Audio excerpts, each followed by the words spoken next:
We're going to turn our attention to a topic that has been brought up multiple times over the course of the day and a half of discussion, and I think it's a perfect time after the lengthy discussions we just had on incentives, cultural issues, etc.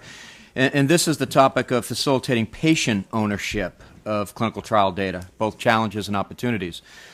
So the format will be two 15-minute presentations by people thinking and working in the area, followed by 15 minutes of a panel discussion. So first, it's a pleasure to introduce John Wilbanks, who's the director of Stage Bionetworks, and John will be leading off this session.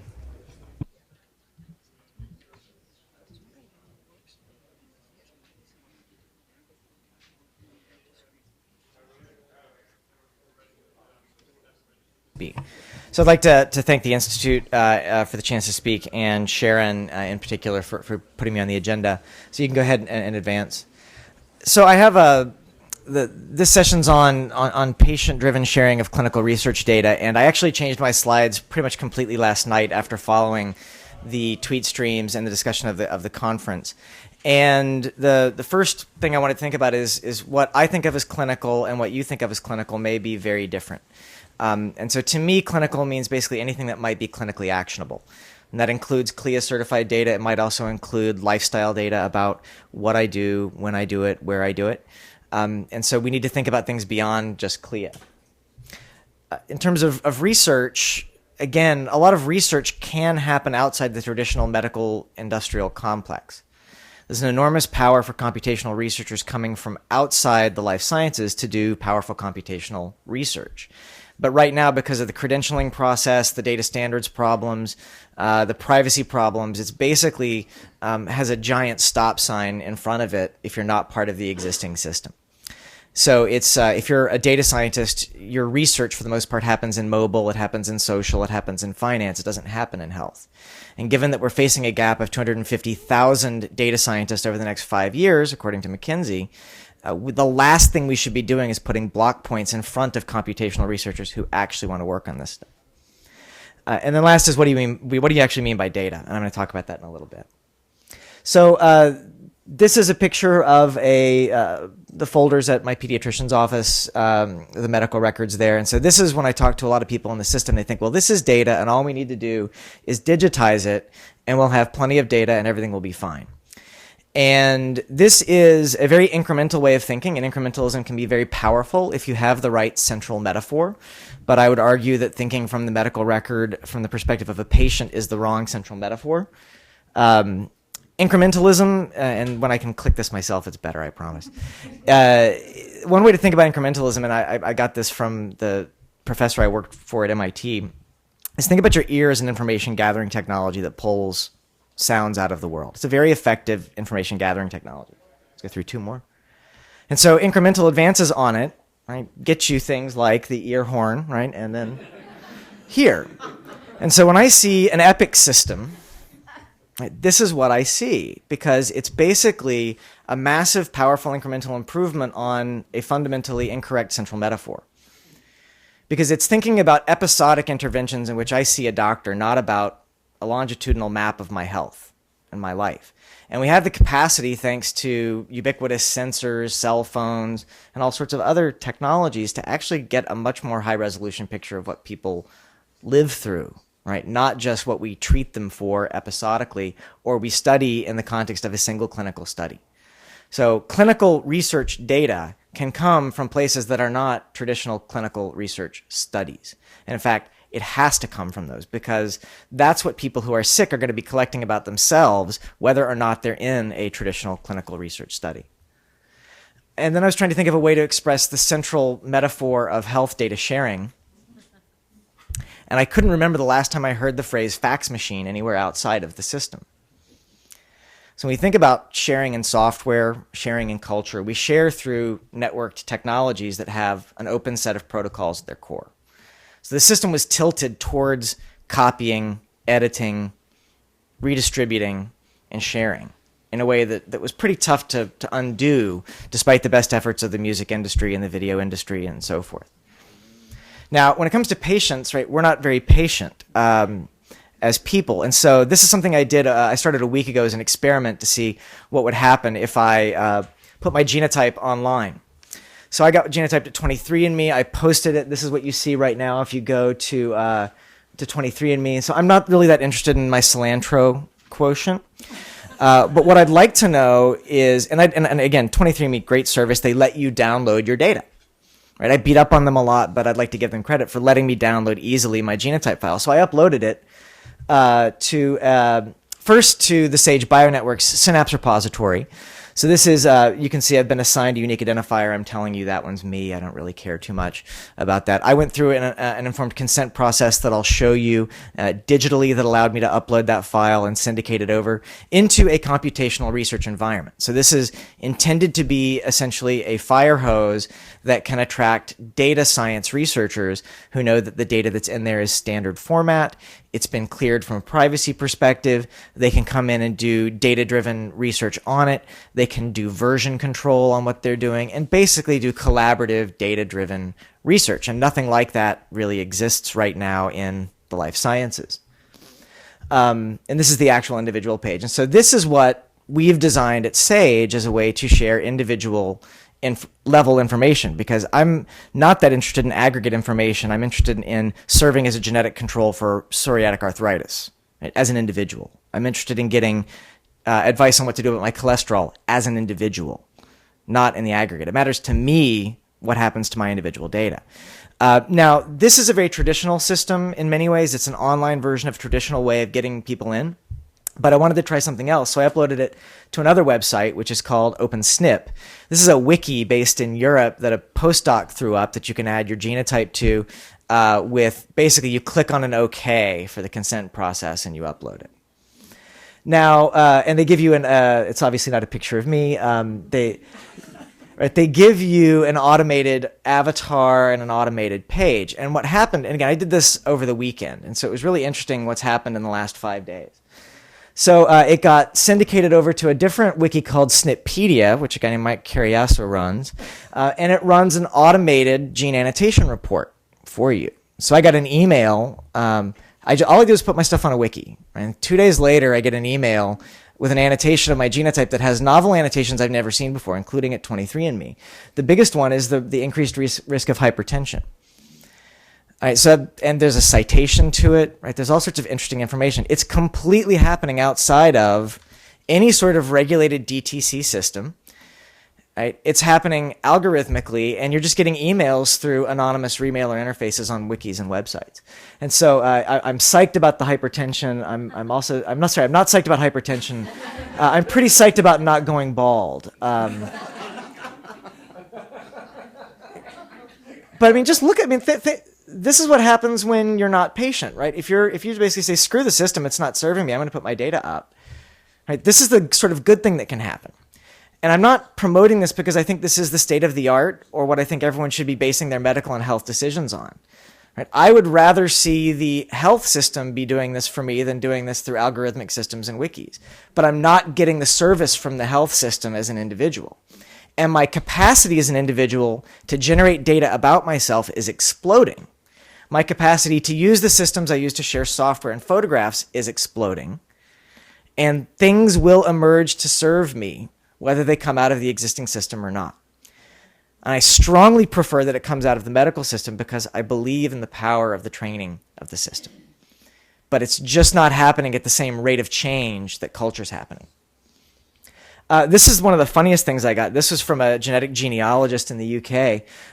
So this looks for rare and uncommon SNPs. I've only got one homozygous recessive. It appears to be unlikely in terms of significance. But the best was, this guy's a genealogist, and so this was in the email that he sent me, unsolicited. And I'm from Tennessee, so this was really good news.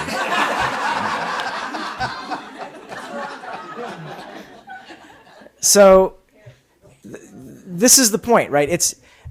I'm increasingly able to access data about myself, whether it's through Blue Button on my electronic medical record, or by getting my genotype done, or by running any number of services that are out there in a marketplace that allow me to generate data about myself.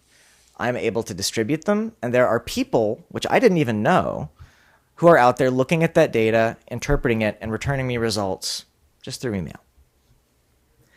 And if you think it's just genotyping, right, think about the overinvestment in core genomics services at land-grant universities over the last 10 years and the cutbacks in funding, which means that those machines are going empty.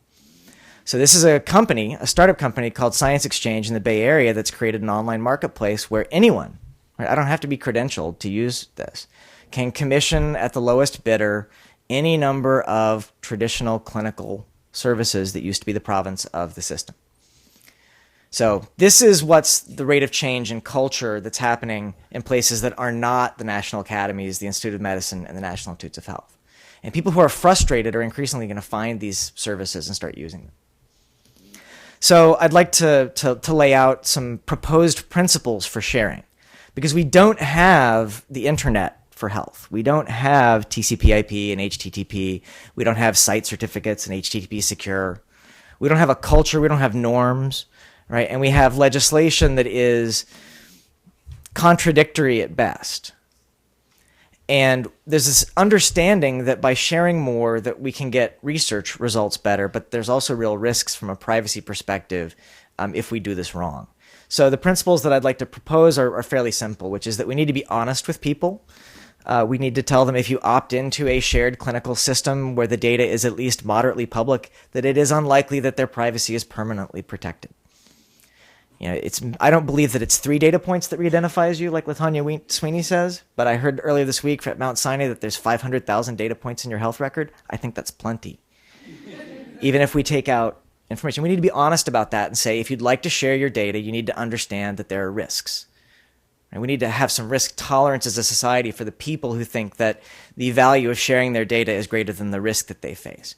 And I would like to see some safe harbors for those people as well as for those who do research with their data. I think we need to focus on the reusability of the data, not just posting it. I got my health records from my doctor. They were scans. Right? They're not reusable. They're not computationally useful. And portability, which means I need to be able to take all of my data from one company to another company to another company as I need to, from doctor to doctor, from lab to lab, and from study to study, because then we can take the cohort from one study that's a good genetic control for psoriatic arthritis and reuse large chunks of it as a cohort control for rheumatoid arthritis. It begins to accelerate the system exponentially. Now, I'm at Sage Bionetworks half-time. I'm also at the Kauffman Foundation for Entrepreneurship half-time.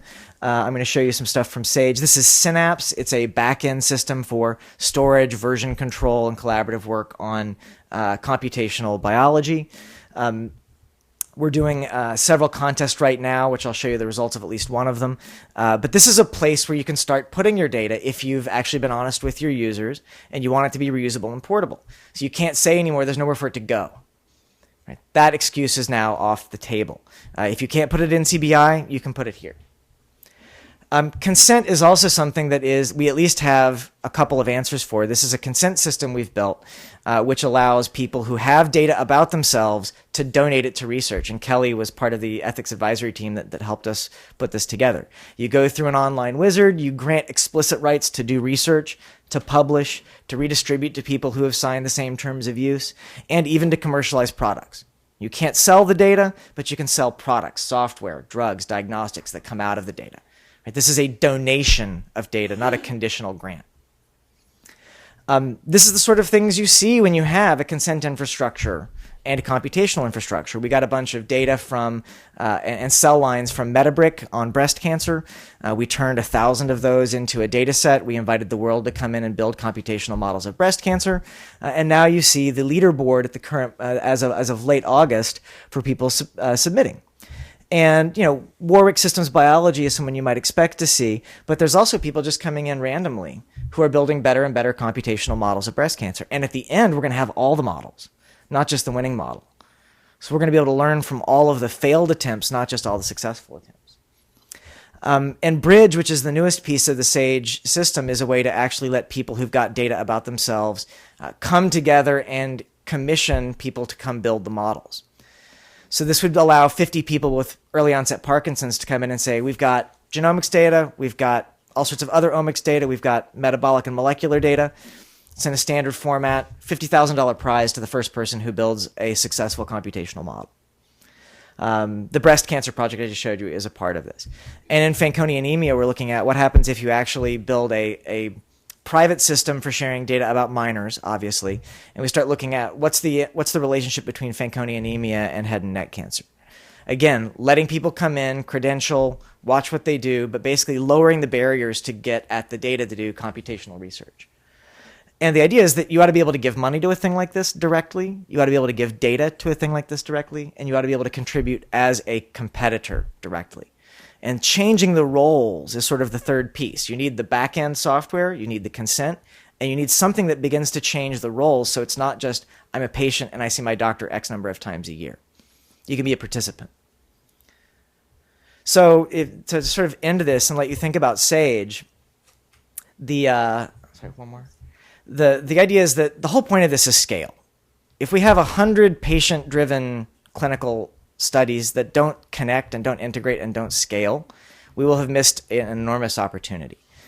And if we actually implement things like honesty, reusability, and portability, at some point we're going to change a clinical outcome. We're going to change a decision. And the way that we do it really affects whether we affect the clinical choice through absence, right, or through presence. And right now, the only way that most of the stuff that's happening out of the NIH affects clinical outcomes is through its absence, because the articles can't be read, the data can't be accessed, and we're not letting the world come in and figure things out about it. It's not easy. It's not that there are no implications, right? But the complexity of the problems we're facing is so large that it's a tragedy to me that we're not inviting all the data scientists in the world to come hammer on it. And so that's the reason I want to do what I do. Is I have a sister who's a cancer survivor and a mother-in-law who's a cancer survivor. And they're both a lot less worried about their privacy than which of the lanes they're going to be on. Thank you.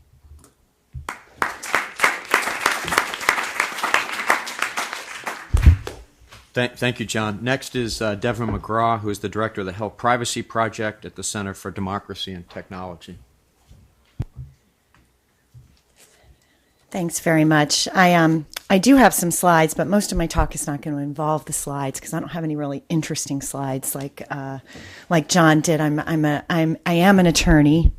Full confession here, and our slides are really awfully boring. They just have words on them. So, but there is a point in the remarks that I've prepared today where having some slides will be, I think, helpful for you to conceptualize something. So I'll throw them up when we get there. So, I actually, John and I did not plan our talks together, but he teed mine up actually really nicely by pointing out that you know the pathway to data for research purposes that is sort of patient facing, where the patients donate their data, where the data is culled from information that is essentially created by patients, such as through internet searches or through uses of a medical application. That's the sort of regulatory lack of regulation Wild West for patients. There aren't really any clear rules in terms of sort of protections for data.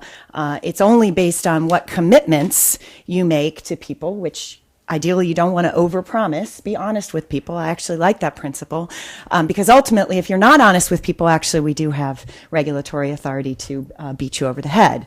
But having said that, it is about sort of the commitments that you make to people in terms of what you are and are not going to do with data that really control in that patient-facing world versus, you know, with respect to the institutions that typically participate in the clinical research enterprise, they do have rules that they need to follow. Many of them need to follow HIPAA. Many of them need to follow the Common Rule.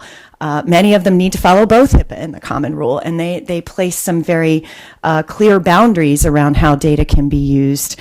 And so, you know, one could argue that makes the patient-facing pathway look enormously attractive because it doesn't come with that regulatory baggage. But I guess I would say that while I see great promise in that patient regulatory pathway, enormous promise. I'm with John on this. I'm a privacy advocate, and I still think it's a good idea. I wouldn't put my genetic data up on the web because I know a little too much about what could happen to it on the internet, and it scares me. But I'm also not someone who's sick right now. And we do know that, in fact, people who are dealing with a very serious illness or their family members have different conceptions of what their privacy is. And so even if we sort of think about what do we do with this patient-facing world, if anything, to make sure that, in fact, there are possibilities for patients to participate in research, we need to acknowledge that there's a great range in the extent to which people care about their privacy and give maybe way more flexibility in that realm, so that somebody like me who's a little more squeamish and somebody like John who's clearly not squeamish can both exist in that world and really take advantage of it. So that leads me to the crux of what I want to talk about today, which is really in both pathways for using data for clinical research, the regulated one and the largely unregulated one. We tend to rely way too much on consent of the patient. The rules require you to get consent often, and it's very hard to do. This is an audience for which I don't need to spend a lot of time talking about how problematic consent can be. But it's also, as a privacy advocate, why I don't like it is because it doesn't work very well in terms of really protecting privacy. Most people, patients in particular, will sign whatever you put in front of them. Unless you're dealing with somebody who is really very far end on the privacy squeamish side, and I have had people come up and tell me that they don't sign HIPAA notices because they don't think there's enough information in that notice about their privacy, and so they didn't consent on the HIPAA notice, which means they don't even realize they weren't even signing a consent form.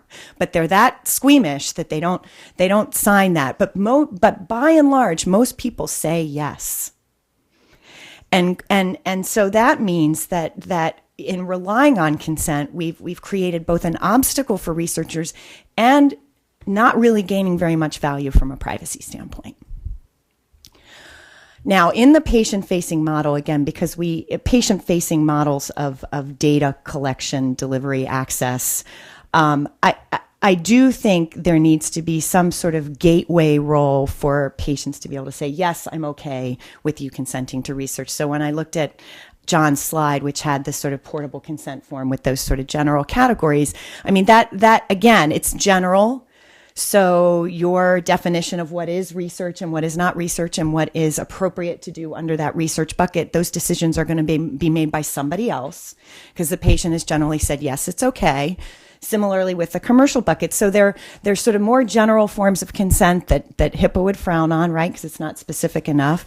Maybe okay under the common rule or under changes proposed or maybe proposed to the common rule. So it's still not going to be enough, but it's an important gateway. So, people, you're at least dealing with a population of people who are sort of generally aware and willing to go through that doorway and say, okay, use my research. But again, because people say yes generally to things, and you've got them sort of saying yes to categories of things with other decision makers deciding sort of what and who and to whom and how much and how that all works. To me, we need another framework for thinking about how we make sure in this environment, both on the regulated side and on the unregulated side, that there is public trust and understanding of what we're doing. And so we generally promote what's called fair information practices. And if you've done anything with data, then you can sort of shut your ears off because you've heard this talk or talks like it many times. But fair information practices are essentially models of good data stewardship, building privacy into what you're doing in a way that meets the needs for building trust, but also allows you to sort of fulfill the purposes for what you're doing. So here's actually where the slides come in. Do I do it or do you do it? I do it. Oh, look at that. Technology sometimes works. So there are lots of different articulations of the fair information practices. This one happens to come from the Markle Common Framework, which was designed for the use of exchange of health information among professionals. But I have a couple of additional slides with other models, and you'll see how remarkably similar they are. And they're very much at the principle level. Being open and transparent with the subjects of the data about how you're using the data. Being very clear about the purpose or purposes, really, for which you're using the data. And then, when you access the data, take what you need. Don't take doesn't mean you need all of it, right? That's data minimization. So a friend of mine calls it going green with data, right? If you don't need the patient's name, don't take the patient's name.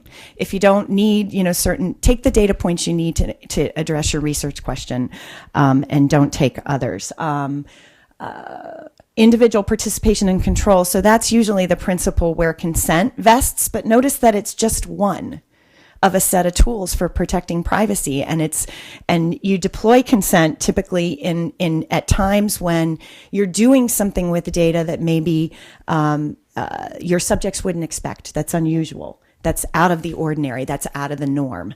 Otherwise, if you've sort of gotten them consented on the front end, and you've got a process in place for vetting how you're going to do projects from this point forward, and you pay attention to sort of basic good data stewardship, that ought to be a model that works without necessarily relying on the patient to evaluate and say yes to each and every research question that we want to bring to the data. The fair information practices, I didn't make them up. I'm just a huge fan.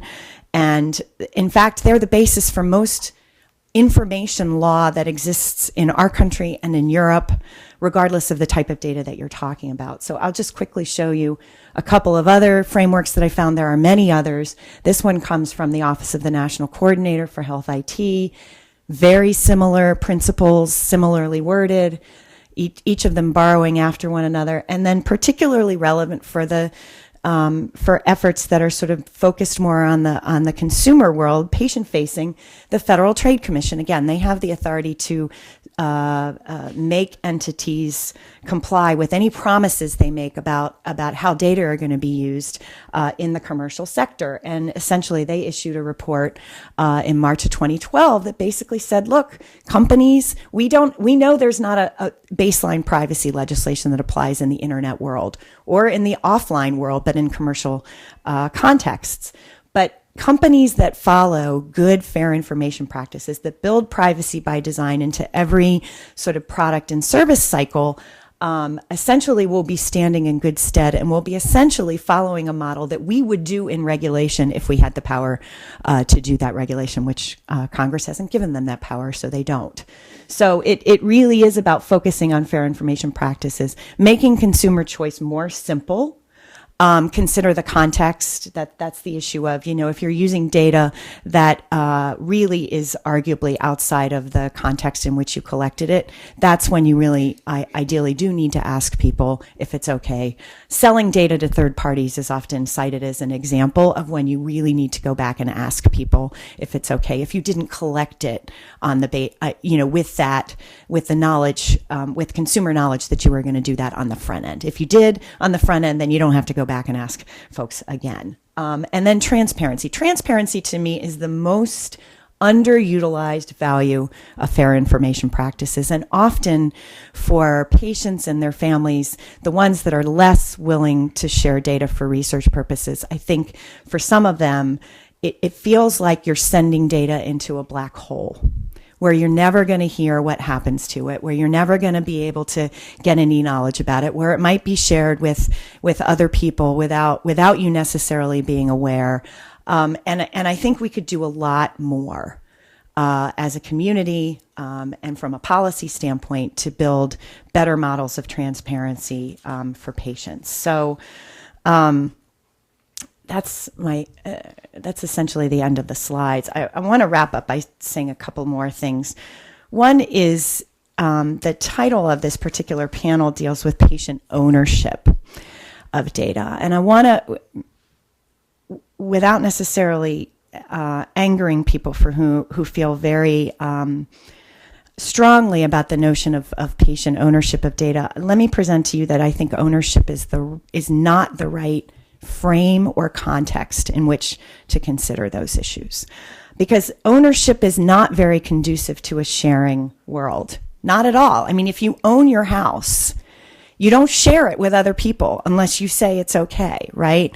As opposed to concepts of shared rights and responsibilities that go with data that acknowledge, in fact, that the patient has a right to to transparency about data, to be able to get copies of data, to take that data and to use it in ways that they want to, including to donate it for research projects if they want to do that.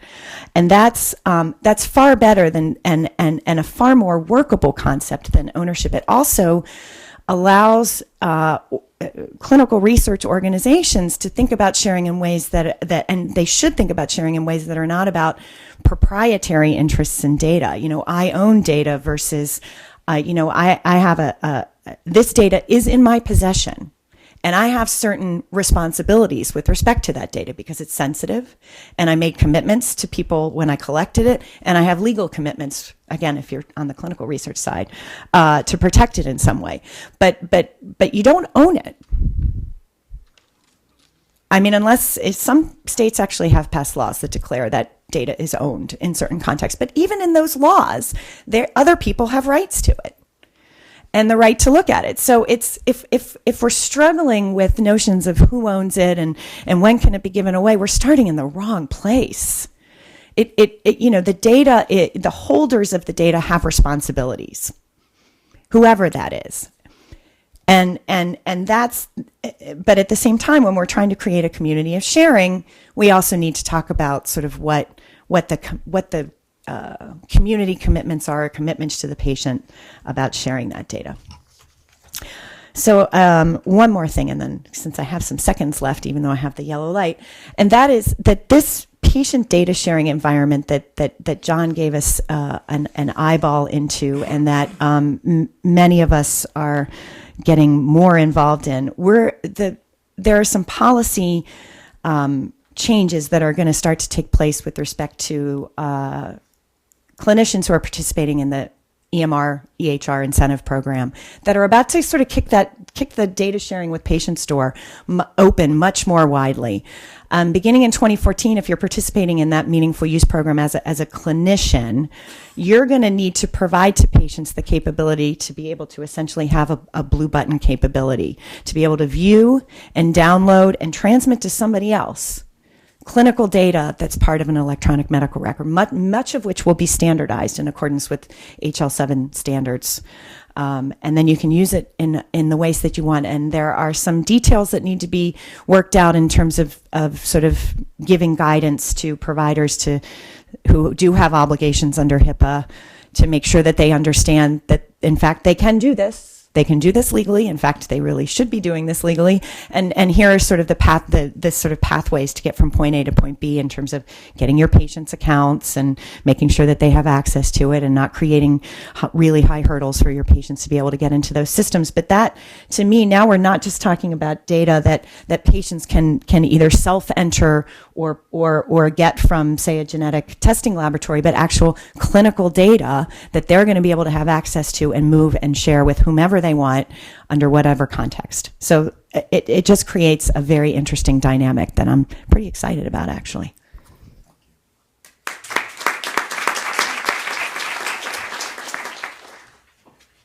So why don't we open up for about 10 minutes or so of questions before we go to the summary phase.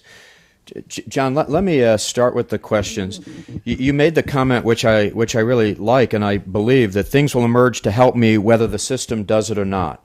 But you made the comment that you hope the system does because you have some implicit trust in the system. Can you talk a little bit more about that? Because the other issue is people just doing stuff, and I think one of Devin's concern is, how do you trust the person who ran an analysis on your genotype? You're a sophisticated consumer. We not all of us are.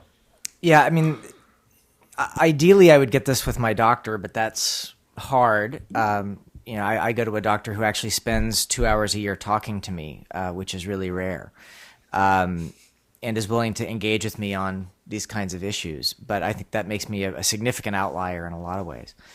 I would like to be able to participate in a system where the transparency of the analysis and the transparency of those who participate in doing the analyzing is evident, because it's one thing if someone who annotates my genome is a genomics professor in the UK, like the email I got from the gentleman about my pedigree. But I had to Google him and I had to look it up. And it's a very different thing if it's, John's molecular biology blog. claiming that I have, 3 weird SNPs that cause me to have autism, for example. And I'm really worried that in the interstitial period where it's easy to generate data but hard to analyze it, that people are going to look for false hope and they're going to find high dimensional correlations that aren't causal, and they're going to take actions on their health that aren't very good for them. And that's something that trust in the system actually can help us get at. But the problem is that the rate of change of this system is so slow that it'll be hard to get meaningful information out of it during that same interstitial period. And so I don't have a solution. I just know that it's a problem, and it's a tidal wave, and we don't even have a surfboard. We'll go to the microphone. Steve Weiss, Data. On your point, thank God we have the FDA, because as soon as the person who did your analysis asks for a check, we have somebody to protect us. And that's Dr. Woodcock's agency's responsibility. But my question goes to our mission collectively here. We're here to save lives. And I went through the AIDS crisis back in 84, 85. And there were definitely legitimate concerns about knowing somebody's HIV status and the consequences on them in terms of discrimination and use. And we balanced it at that time in terms of public policy concern led by the American Public Health Association, and we didn't do a national compulsory test for everybody and keep it confidential, share it with the person. We weren't set up to do it. As a consequence, we wound up with an AIDS epidemic. Things you point to today, things are moving faster than we can control. FDA was saddled last year with the question of what do we do with these 3 genomic testing companies that are out there, and should they be regulated or not? We're now moving so fast with apps on the internet. We have a reality changing, and our public policy can't change fast enough. We got to go through notice and comment rulemaking. Deven came up with the other idea at the Bipartisan Policy Center of writing some guidelines to get to do something to implement these principles, but they don't have effect into the regulatory bodies. Go ahead and do it. So I'm just frustrated. I'm sitting here. We've got all these great good intentions, and Deven points out, even if we come up with a model, the 50 states are never going to agree on it. So how do we solve this problem in today's atmosphere? Facebook, Twitter, the web, it's incredible. But the dynamics are moving faster than we can manage. Okay, Deven, you get the chance to solve that. And then, Well, so to a certain extent, the dynamics are moving faster, and there are many interesting things that are coming out of those dynamics unregulated, right? So in some instance, the fact that the rules aren't keeping up with where we're going, it is nerve-wracking for me as a privacy advocate, but I don't think the sky's falling, right? If anything, we're trying to speed this up, right? And so the policy needs to catch up so that we can get the stragglers in, right? Because the innovative folks are on the train, and it's moving, and they're picking up speed. So, I think we work on this. I think we continue to sort of gather communities together and talk about what makes sense, what will work in the form of sort of agreed upon best practices. Because the regulators may never address this in the timely way that we need to, because they have constraints of their own that they have to deal with. We can be helpful in the interstitial spaces to be able to move it forward. But it's in the meantime, it will. I mean, it is already. So it's just about figuring out how to create, I think, the mechanisms for building the trust of the public that don't disturb some of the interesting and good things that are happening, but can bring the squeamish into the fold and make sure that it remains a trustworthy environment. And one thing that's nice about the framework idea, right, and I think it contextualizes consent nicely, is that it lends itself to a trademark authority approach, right? So before we have regulations, we could have a good housekeeping seal of approval. Yeah. For people that actually implement those proposals effectively. And so it's not just about I've consented to put my data in, but it's I can look up and see every scientist that's downloaded it, right? I can see what models it's being used in. It's that the privacy policy isn't 90 pages long. It's got a graphic interface that helps me understand what the deal is.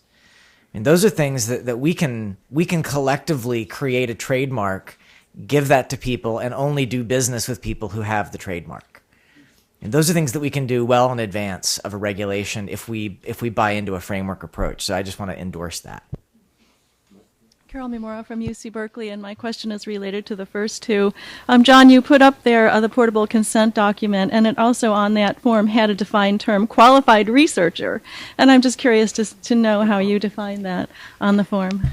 So when we went through IRB and we went through Western IRB on that, all of the terms you saw hyperlinked there have defined terms that pop up when you mouse over them. And we actually have a very liberal definition of qualified researcher in this context. It's someone who has signed the terms of use for the Synapse compute environment. And when you sign the terms of use, you agree not to discriminate, not to harm, not to redistribute to someone who hasn't also signed the terms of use.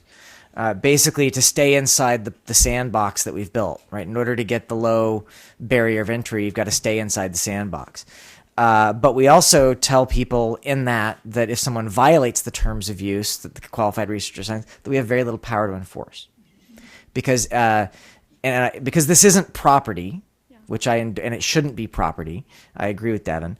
It's very hard to go punish someone after they've uploaded it to a website and then someone else has downloaded it.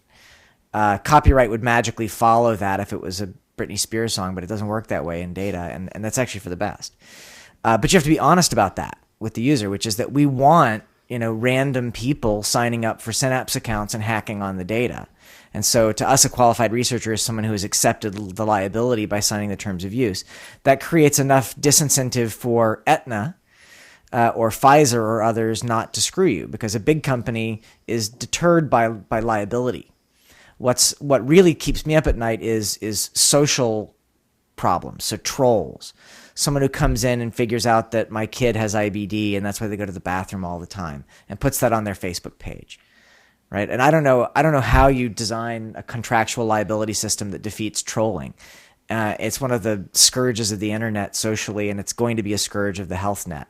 But that's how we deal with the qualified researcher bit in this. And I expect that once people actually use the system, that we will be asked by the IRB to review our terms. Microphone. Thank you. This was wonderful. And as a patient representing patients and doing my duty, I wanted to thank you for that. And John, to also add to that, what people post on their Facebook page, when you think people are afraid of privacy, I'm kind of known in the cancer community, people will find me and tell me things that I don't want to know. So part of it is we need to put this in context of where we are today, and we need to move forward. I am afraid of patient. You take any noun right now in the health policy debate and you put patient-centered as an adjective in front of it, and that's what this discussion is about, okay? But patients are not capable, responsible, or really educated enough to have these responsibilities. And they're going to be responsible for payment, for making treatment decisions, for all of the above. And we really need a concerted effort to protect them, to inform them, and to include them. So on that note, what I'm suggesting is we need a way to have patients put their information into electronic health records. And just because we put it there doesn't mean they're going to do it, but we need to include them, and we can't be they're a silo themselves, because you could lead them to water, but they're not going to drink. But we need to include them in all of these decisions, because they're making decisions anyway, and their doctors aren't informed, et cetera. So we really need to think about what the result is of what we're trying to do. Thank you. Steve? First, thank you for both of you, because I think bringing us into this big, wider world is an important, eye-opening introduction.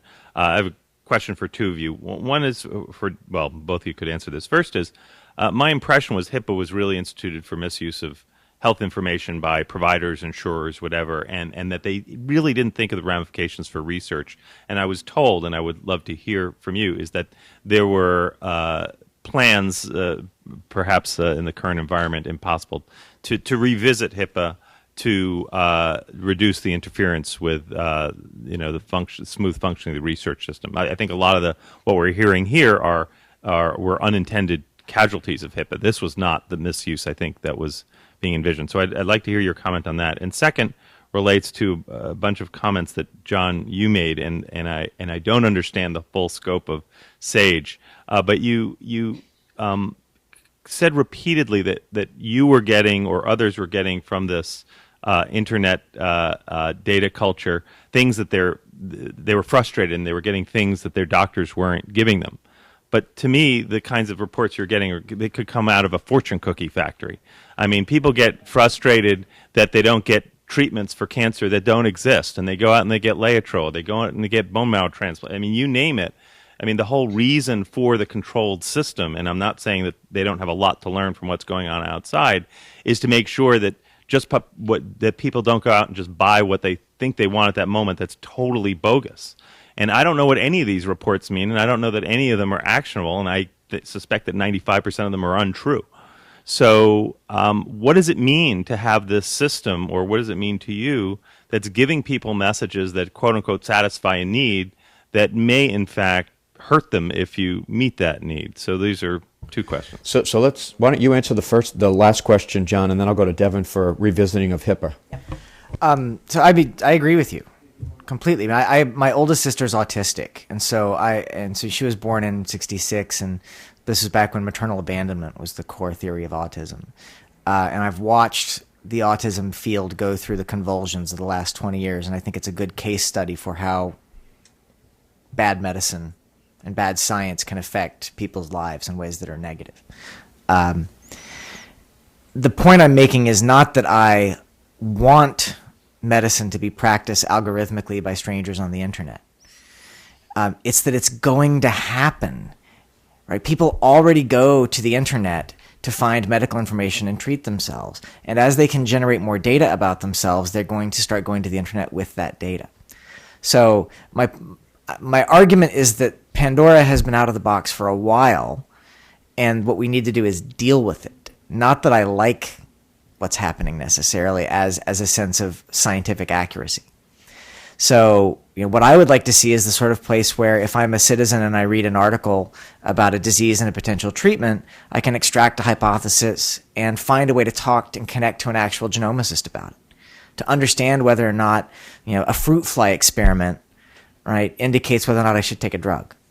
Because that's the story you hear from patient advocates is, I found something about mice in Europe, and it's this drug that's part of it's a part of a delivery agent for another drug in the U.S., and I want to take it for Niemann-Pick. And I'm going to give it to my kids intravenously. Right now, that is a really common story, but the average citizen who reads that has no capacity to engage with a genomicist to understand whether or not their hypothesis is rational or not.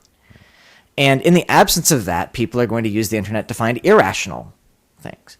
So that's why my argument is we need to find a way to bring these two things together. Because if we don't, right, if the parallel tracks begin to diverge, right, this is just going to get worse, right? It's going to be like Laetrile, but amplified. Right. And that scares the living hell out of me. Right. Thanks. That's very helpful.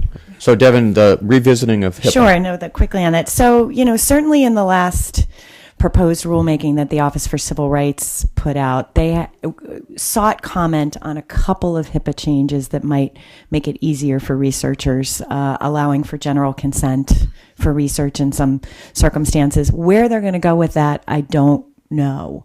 Similarly, you saw in the request for comment on some potential common rule changes, there was an effort to try to harmonize those two regulations. But certainly you're not seeing the Office for Civil Rights saying, well, we're just going to take the research provisions out, right? They're in there now, and they have a constituency that's bought into them. So, we've got to think of some other strategies, I think.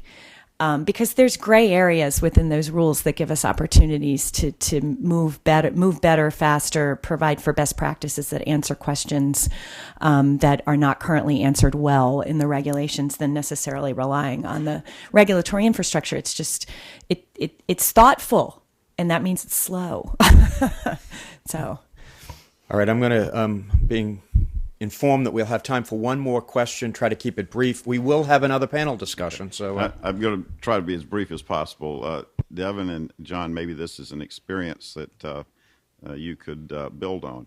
I've just completed the complete genome sequencing on 81 executives out of the Houston area, and provided that information to them. And the information is need to know. That is, did you have a disease? Did you have an allele causative of disease? So that information has been delivered to them. Now, Amy McGraw, who is in our ethics group, has now done a post-study follow-up on that study. So let me recite a few of the facts that came out of that. One, none of these executives wanted this in the medical record. None of these executives wanted this to be transmitted to any other person. 75% of them went to their doctor and discussed the outcome of the genetic study. There was only one who was dissatisfied with the information that came back, and that was, interestingly, a person who knew nothing of their family history. So it's been an interesting experience to go through, and just to recite just a couple more demographics, all had undergraduate degrees, 50% had advanced degrees, all had incomes in excess of $300,000 a year. This was not your average population, but they were grateful for the information and how it was delivered. thank you.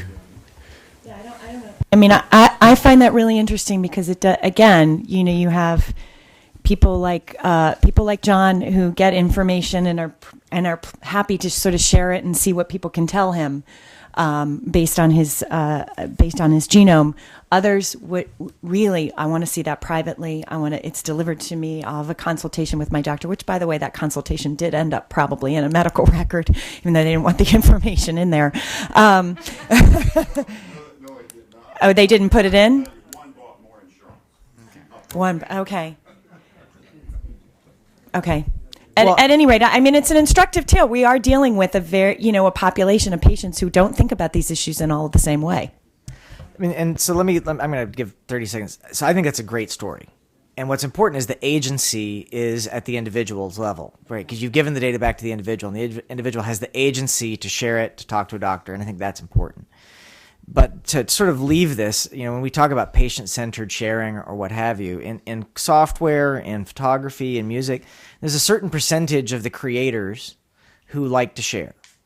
And no matter how much promotion you do, that percentage doesn't change a whole lot. It's a fairly fixed percentage. It's different for each group.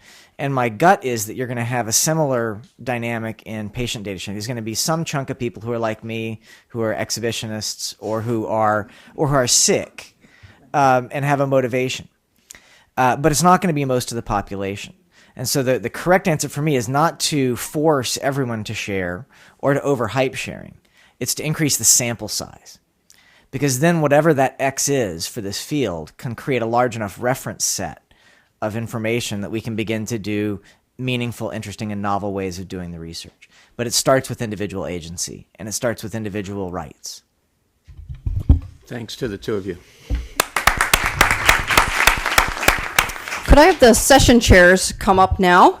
I'm going to alter our format just a little bit. I will not make any summary statement right now for 10 minutes, so we'll get back those 10 minutes. And then I'm going to ask each of the session chairs to speak for only 4 minutes instead of 5, so that I know that's a lot to summarize, but I think we have seen that this is a very engaged participatory audience, and we really want to get to the discussion that I think will ensue with our 4 final panelists.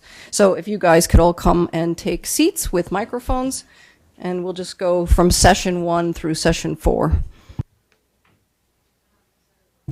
So I'll start talking while people are still walking. How's that? All I can say is that yesterday morning seems like a long time ago. We started, I'd say, with we called the session aspirational because we were trying to make the case for why people were interested in sharing individual participant level data.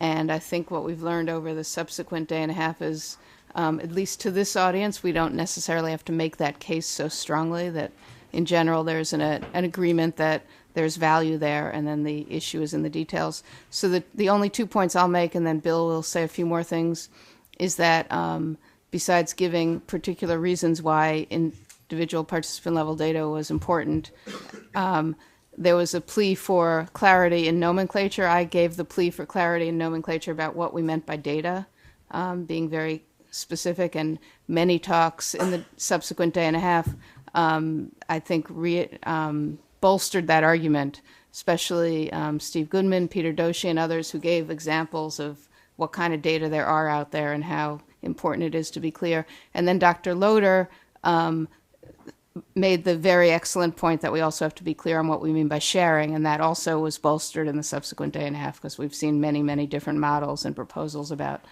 what sharing means. So I'll leave it at that. Yeah, and the theme which the speakers addressed I very successfully, and I'll touch on a couple of examples to go up to the high level of why are we putting all this energy and discussion into this. And it really has to do with the fact that complex illnesses, complex situations that affect us all are not amenable to simple single study data that's analyzed once, done once, and just disappears. And I think Dr. Califf particularly provided very strong examples where in the one field of medicine we have reduced the heart rate related to cardiovascular disease by something like 40% over the last few decades, something like that, which could only be done because people went to figuring out ways and investing in cumulatively building and sharing data sets. And he said quite properly he doesn't understand why this model isn't more widely applied. And I think this would resonate with us all today. Dr. Krumholtz, I think, who has been sometimes a gadfly in the field, but also I think has been a tremendous force and acknowledged that there's been a huge cultural shift.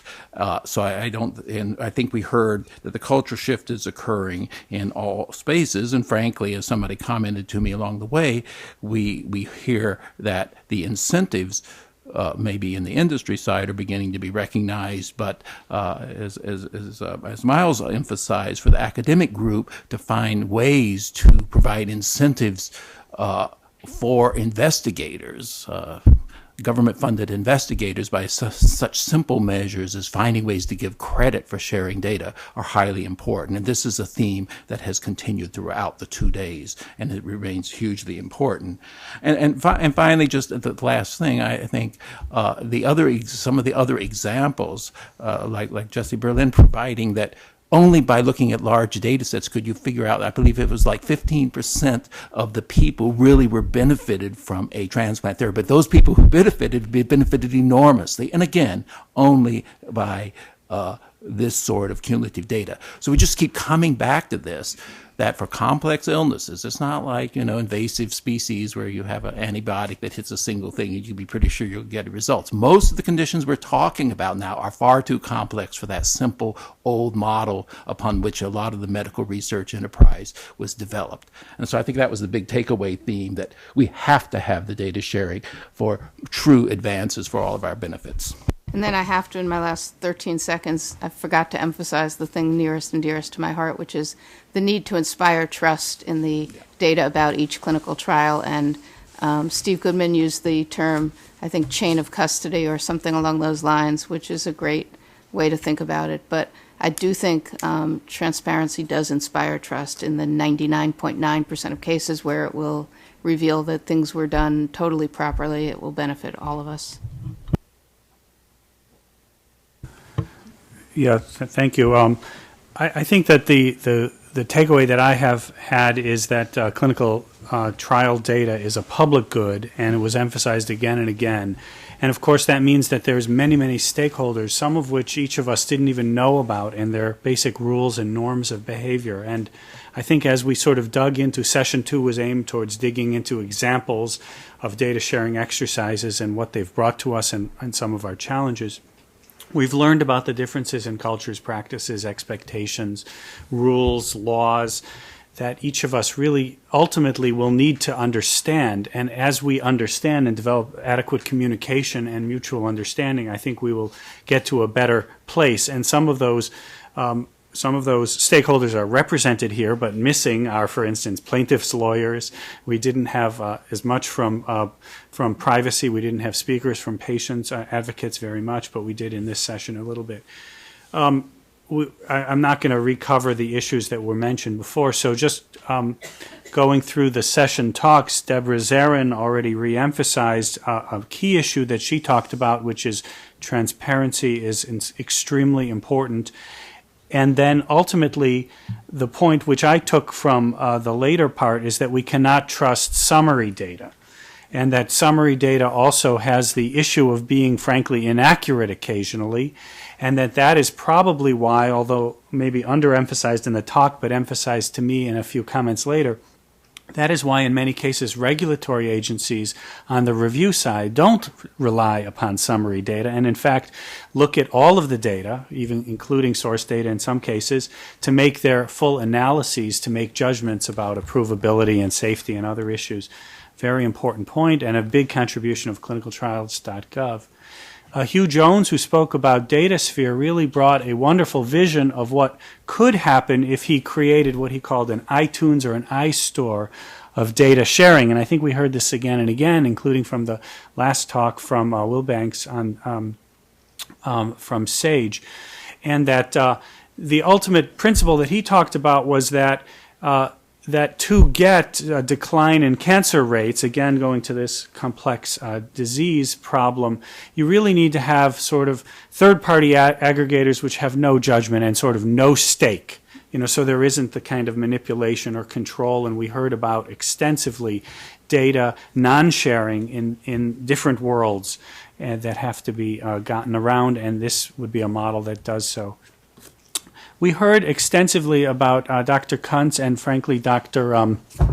Krumholtz, who had to leave, the Medtronic example and the YODA project, which is, as you all know, the recombinant bone morphogenetic protein project, which was led by inconsistencies in data, and the company took a very bold and visionary perspective of depositing all of their data to create trust in the system into a new way of looking at it through, in collaboration with academic investigators, some of whom have not been pro-industry and were thought to give a fair and objective analysis. And those analyses are underway, have not yet been published, but it would avoid any speculations about what happened in terms of missing data. And I think that this is, and conflict of interest, and I think that this is an important opportunity for a path forward. Many challenges, of course, have been identified by the YODA investigators as they move forward. I'm checking my time. And de-identification was expensive, although that's been challenged by others. But the goal is really to find the truth and to perform a public service. Drs. Wagner and Rabinowitz provided two wonderful examples of data sharing initiatives, one which validated a biomarker which no study could have done on its own, the adiponectin biomarker, reemphasizing some of the issues of trust and openness which were needed. And then Dr. Rabinowitz showed very impactful ways to alter the trial design in an entire field, psychiatry, research, schizophrenia, and ultimately depression, where, for instance, if you're on the research side trying to pay for these studies, he showed that you could get the same power from 46 patients as opposed to 79 patients, which is going to be extremely important. And then in the barrier session, in my last 36 seconds, Jen Jeter really provided some information which, frankly, I didn't know, many of us may not have known so much about all of the legal issues and challenges, both on the privacy side, but also on things like the CLIA rule, which recommends, which prescribes telling patients about their outcome on a non-CLIA approved study measure, which really raises questions about when we go to patient data being put on the web, what will they learn, and does that actually conflict?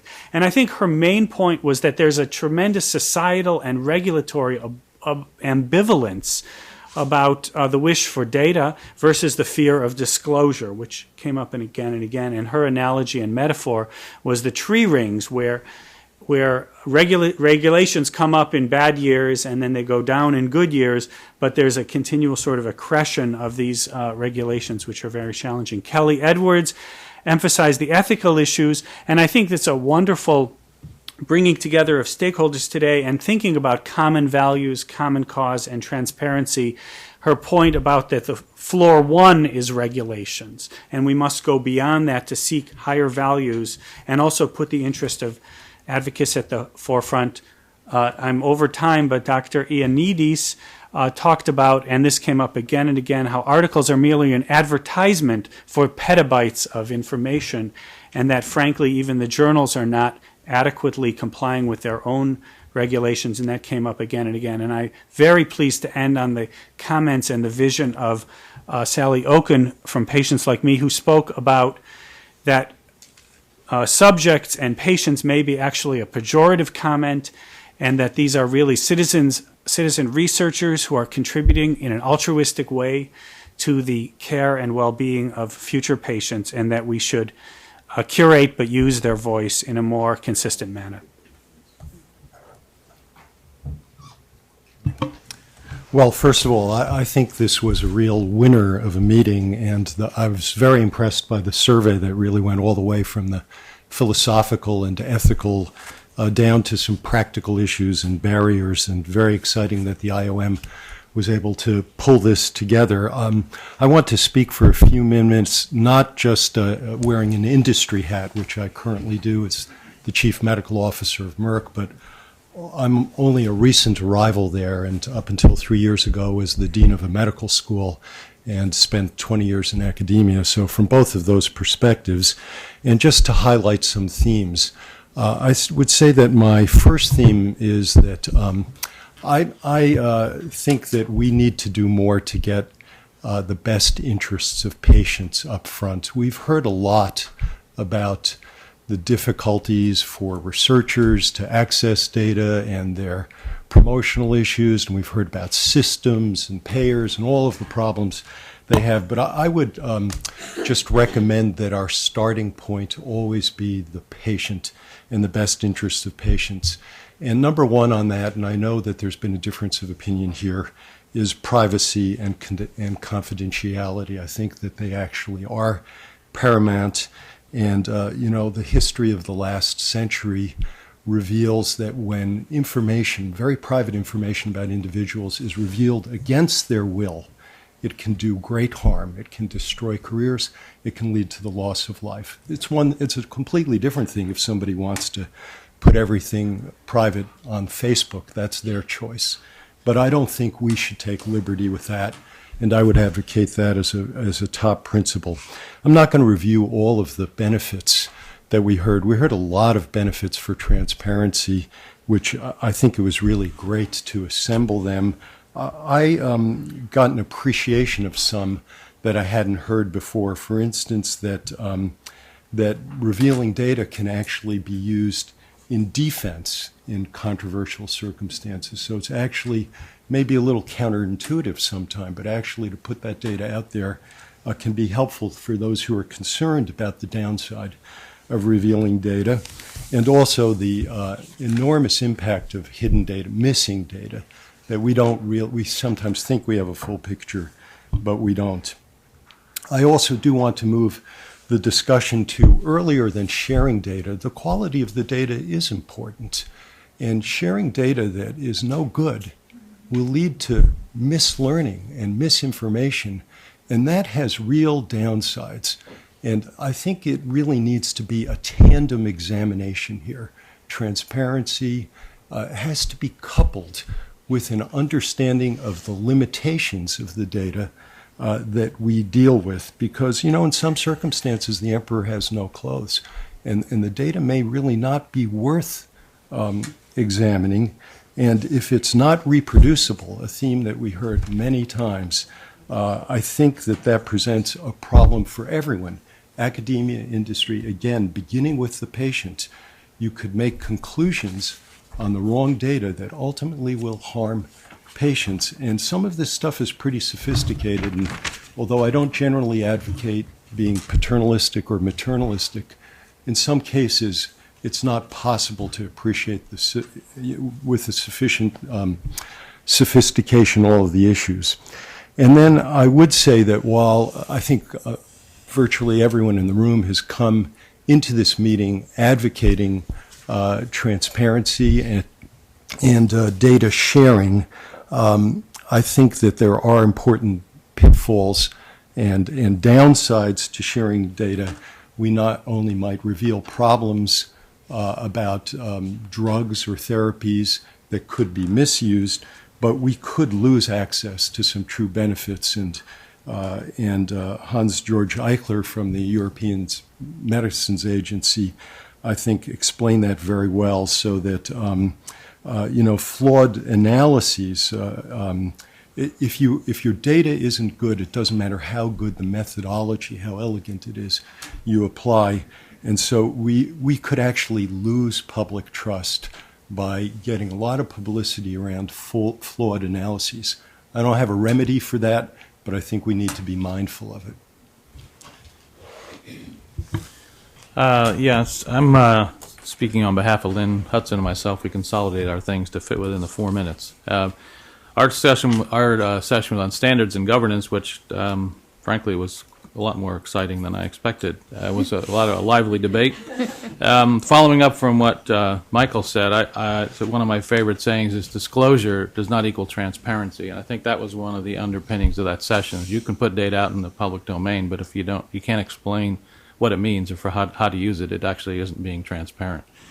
And I think there were some themes and some debates and disagreements, and I think you could sort of put them into two buckets around whether you're thinking about looking forward around prospective policy or looking retrospectively, and the answers might be quite different. I think even the most conservative people among our panel and speakers agree that going forward, standardizing prospectively, and particularly clinical trials, just makes all the sense in the world.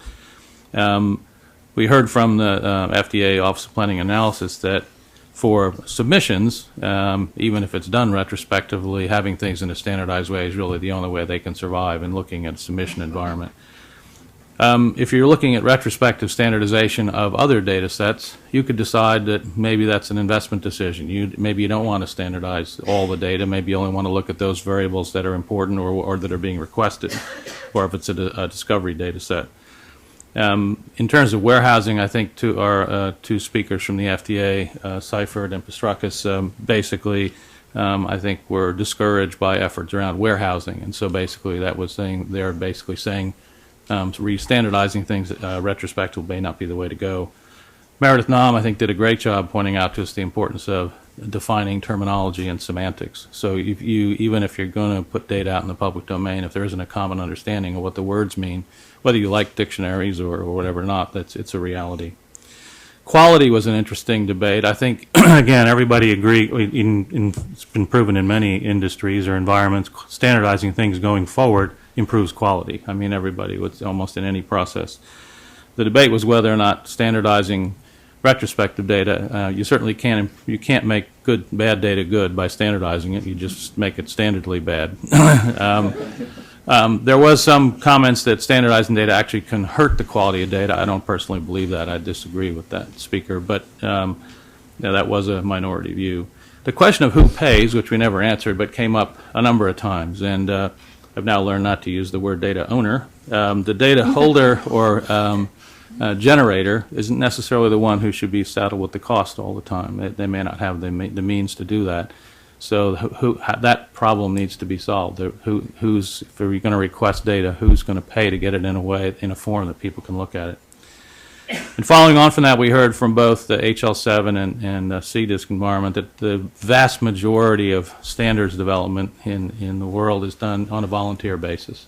And that's not really a sustainable model. I mean, going forward, to rely on volunteers in the way business is conducted is probably not a sustainable way if you really want to take the standards environment seriously. So somehow the public, in quotes, needs to think about funding that. We had several of the speakers and comments from the audience pointing out that the academic standards model needs to evolve to enable support and data sharing. Well, there are mechanisms within industry and NIH to do that. There really doesn't exist that model in academia. And last but not least, I think a comment that came up several times is it's a great start to put some data out there, but unless we have a governance structure to say that actually all the data are out there, we have run the risk of potentially recreating. So if you don't have all the trials, or you only have part of the treatment arms from certain trials, again, that's disclosure, but not necessarily transparency. So it's not necessarily a standards issue, but it is part of the general picture. So I'm going to summarize, not by individual presentation, but by the overarching themes of Session 4, which was incentivizing policy and the cultural shifts to enhance data sharing. And the overarching theme is probably best summed up by the first speaker, who noted that society, broadly defined, was now demanding that data sharing was a public good, and that we needed to accommodate that public good. And throughout the course of the morning today, we heard words come up over and over: trust, honesty, transparency, collaboration, privacy, both the pro and the con, reproducibility, holding versus owning, as was mentioned yesterday, and commitment to doing certain things. And all of our multiple stakeholders acknowledged this common good, but every single stakeholder struggled with how this was actually going to be implemented. The academic community spoke of the fear of losing credit for what they were doing and how they were toiling to get their research done. The journal editors spoke frankly about they didn't want to alienate authors, and the authors would go somewhere else. Industry spoke a bit about some concerns over the loss of proprietary information. And then every stakeholder talked about, well, what actually are we going to share or liberate or release, and what are the challenges around that? And then I would say that the final two themes are incentives and what's still needed. And on the incentives, I thought John Wilbanks put it probably best of all. He said, well, the biggest incentive is that we're going to do it with or without you. And we can either be part of the movement, or we can stand by and watch it happen. And I think John eloquently gave us reasons why we want to be part of it. A lot of focus on altruism and the notion of public good, but then incentives really going back to altruism doesn't cure everything, that there are going to have to be some pushes to incentivize us to do it, akin to the ClinicalTrials.gov project, which has incentivized many of us to register our clinical trials. Steve Goodman and others talked about reworking the promotion process in academic places, which are clearly centuries behind, and need to address that. And finally, I thought that our NIH colleague spoke eloquently about actually funding being available for some of the tools to do this, and data standards and tools to share. And a provocative comment that was brought up by several is, would the funding agencies be willing to consider one's track record of sharing in one's ability to garner future funding, something to be considered. The needs that we still, I think, are seeking, there needs to be some collective voice, and this is maybe best said amongst the journals, that call for enforcement of the standards. There need to be mechanisms for doing it. John Wilbanks, I think, threw out the notion of crowdsourcing. He didn't call it that, but he's really asking us to consider, how do we harness the citizen scientist? We need some consistencies in the language. We started the day with that yesterday. Clear to me as an educator is that we need to think about how to educate the next generation to be data sharers from the outset. And then there's a lot of alignment that needs to happen. It needs to happen in the journals. It needs to happen in academia. It needs to happen in the regulators. The back and forth between Hans and Janet Woodcock talked about, really brought to the notion that we don't have international harmonization. We can see that playing out in the conference room here. We've got to align ourselves to, if we accept that this is a common good that we all want to sign in for, but there's a lot of issues. But I think there's a lot of incentives that can be put in place to move us towards this common good. Thanks very much. Join me in thanking these amazing session chairs for giving us that kind of summary. And if I could have the final panel come up, that would be terrific.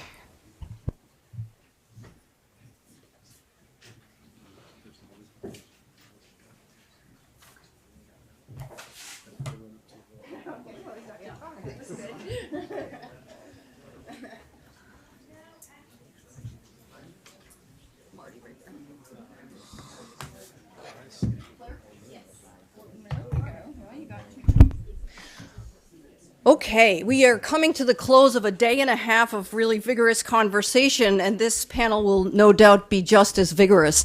I am going to ask them also to reduce their comment time to 4 minutes.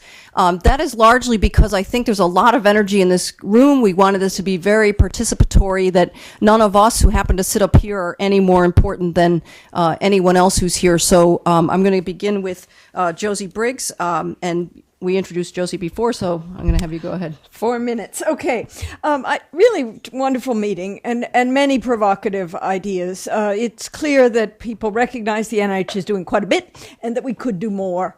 And I found many useful ideas here. Certainly one thing that's very important at the NIH that I think many of the leadership are recognizing and exploiting, but more can be done, is partnership with patients, bringing the urgency patients feel around these issues, their access to other routes of getting information, and the fact that they have different concerns in the privacy arena, and that we need to be sensitive to those and build structures that can, that was certainly one area that was very important. This question about data ownership versus data rights, I found that the lawyer McGew, I guess is her name, brought up, I thought was a very helpful point. I've also overseen data sets that were developed through CMS, the United States Renal Data System, and that was actually partly created for quality control. And if something bad happens to you in a dialysis unit, that information, in fact, without patient identifiers, can be shared. So there's some different rules around purely research versus quality, and that's sometimes a complex interface from a regulatory point of view. I also found the discussions about reproducibility incredibly important. There have been several we worry a lot about making sure that there's a general perception that our research is a good use of the taxpayer dollar.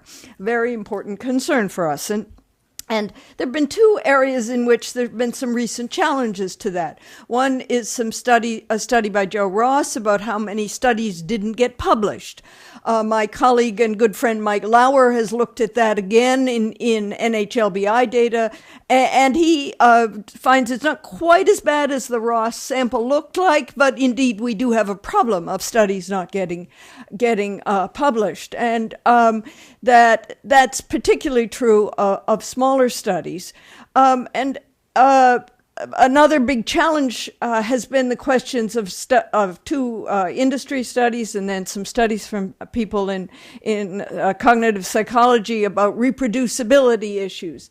And part of these are of big concern, and the discussion here about sharing data, I personally view as part of the fix for reproducibility. I oversee and have overseen for a number of years clinical trials, and I think we end up with very good data sets from these very carefully managed NIH clinical trials. We do often end up in give and take about the interpretation. And some of the reproducibility issues don't involve the actual quality of the data, but the interpretation of the data. And by making sure that the data sets are available for other people to talk about, play with, and work on, I think some of the complexities and lack of reproducibility issues may, over time, get resolved. So anyway, very provocative, very helpful meeting. Marty? Does it work if I stand? Sure, yes.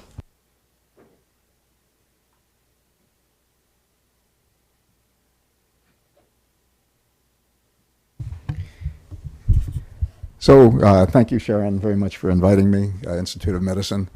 I'd like to comment on what I've heard from my rather unique perspective as an internet entrepreneur and a cancer survivor.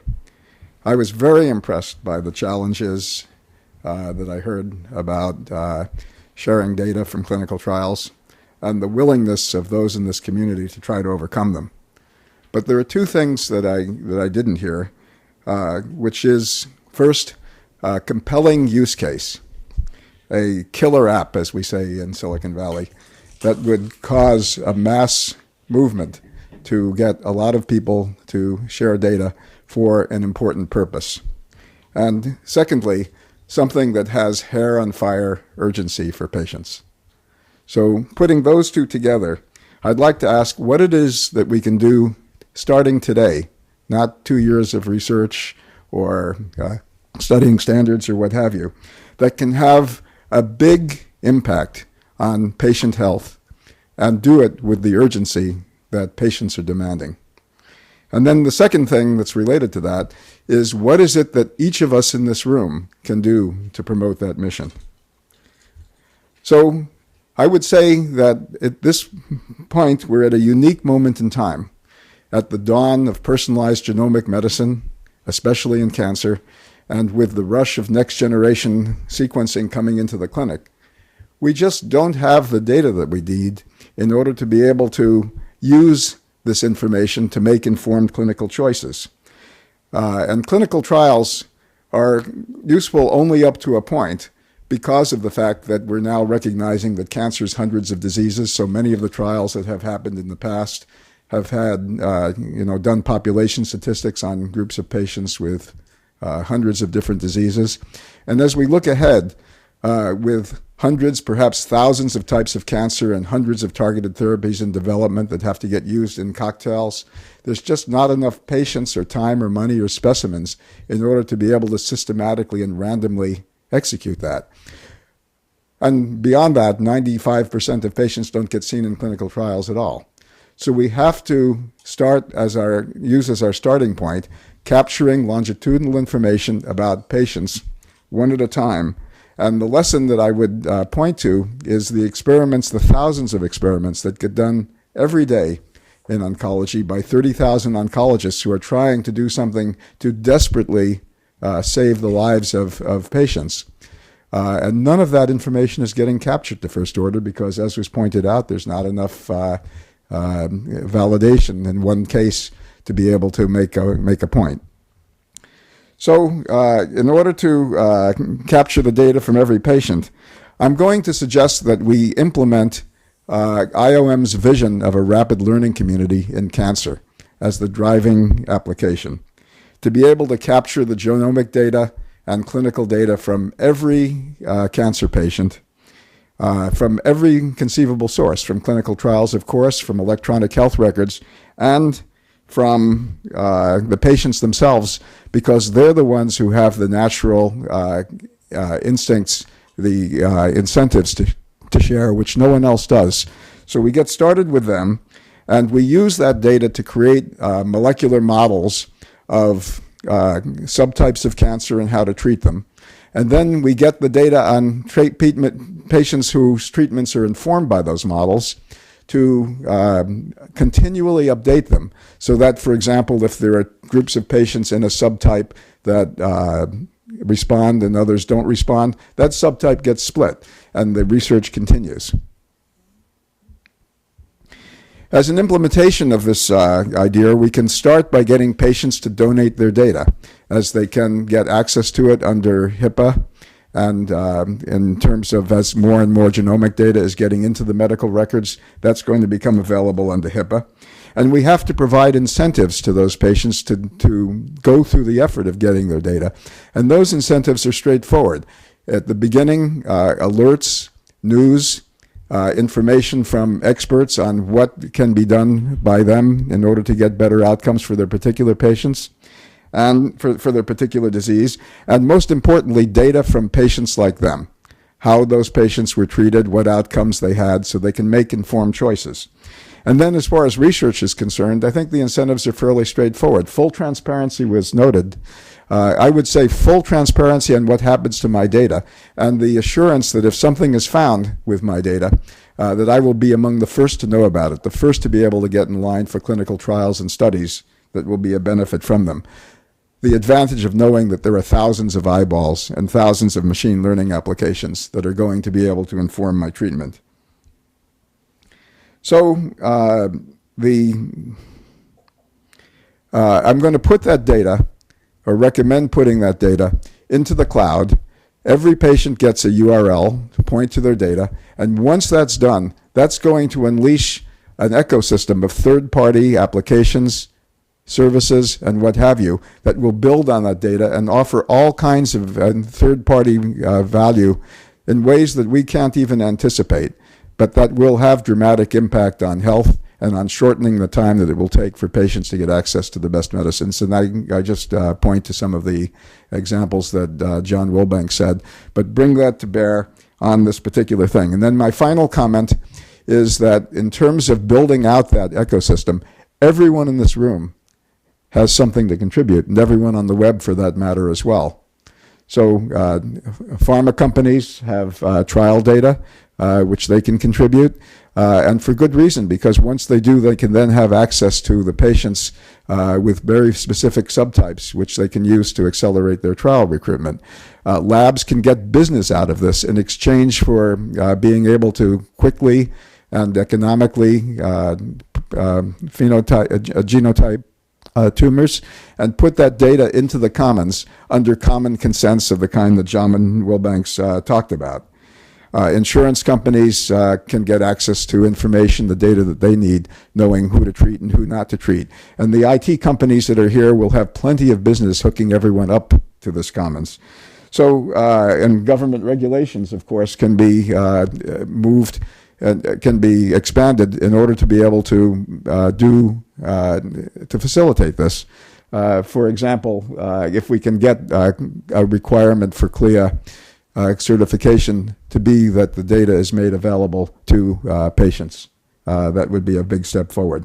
So I'm going to just conclude by saying that we have an opportunity to seize this unique moment as all of the world is focusing on personalized medicine and next generation going into the clinic, and that data is needed. We start with the patients because they have the incentives and the urgency. We can drive an ecosystem of applications and services. And now is the time to get started. And I'm going to just turn to Sharon and say the reason that we're all here is to do something for patients. And you're the organizer. With your help, let's do it. Thank you very much. Great. Thank you. Let's have Janet and then Mike Rosenblatt. All right. Well, I agree that we need a business case and we need actionable items that we can do, and we need sort of hair on fire. What can we really do now that there's an urgent need to do? And beyond that, Marty, I don't agree with you.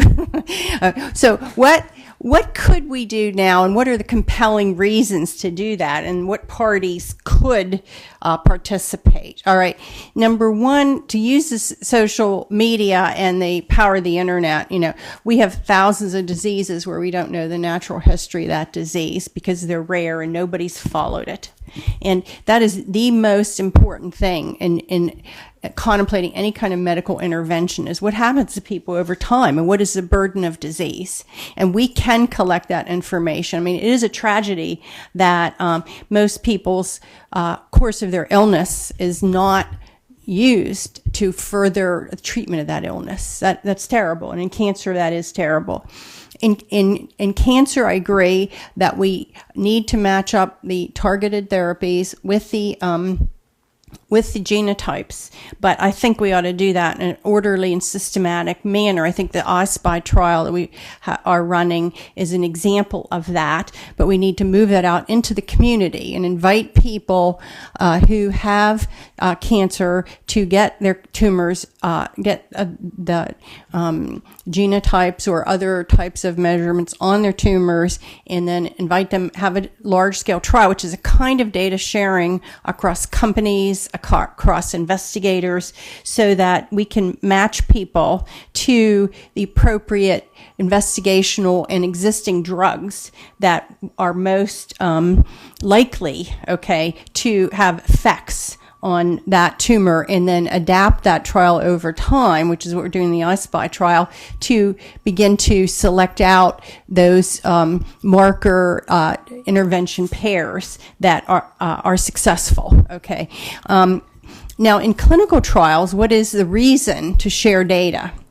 The reason to share data is that is several-fold. Number one, if you can share a clinical trial, you can share the placebo group, and you decrease your numbers of people you have to enroll.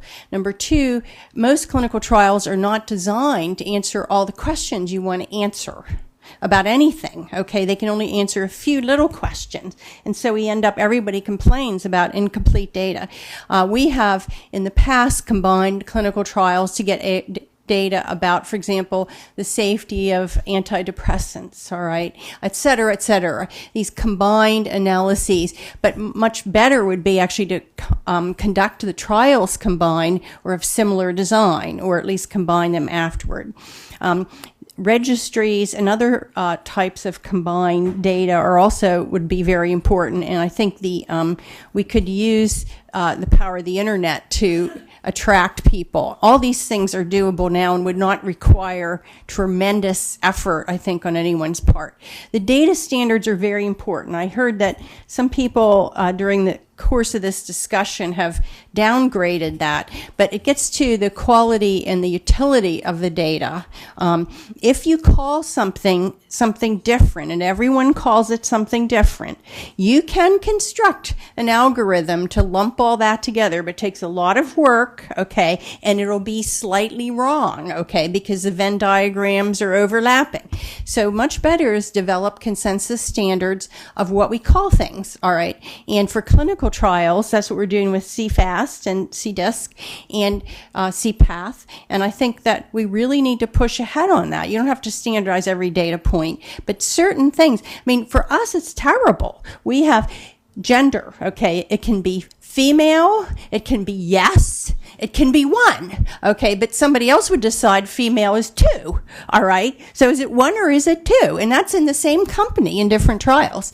So, and you could get a machine that was smart enough to figure this out, maybe, but, that would be extra work that you have to do. So I think underlying all this would be standardization, but I think there are compelling cases all through, okay, the types of trials from everything from, and then to Sentinel, which I mentioned earlier, we have a common data model, we have all those lives. Why not try to expand that as a national resource so that people who wish to do research on health data, okay, everybody could use the same resource, and what we would be doing is using different coordinating centers to access those data, which would have to use different governance rules, depending on whether it was research, public health surveillance, whatever quality evaluation or so on.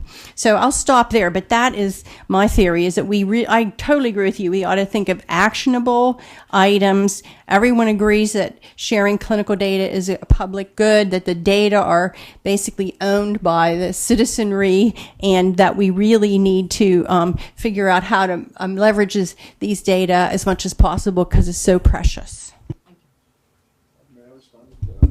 So let's hear from Michael, and then yes. I'm just going to add one thing because much of what I wanted to say has been said, and I wanted to get to the theme that was discussed of how to responsibly do these secondary uses of data.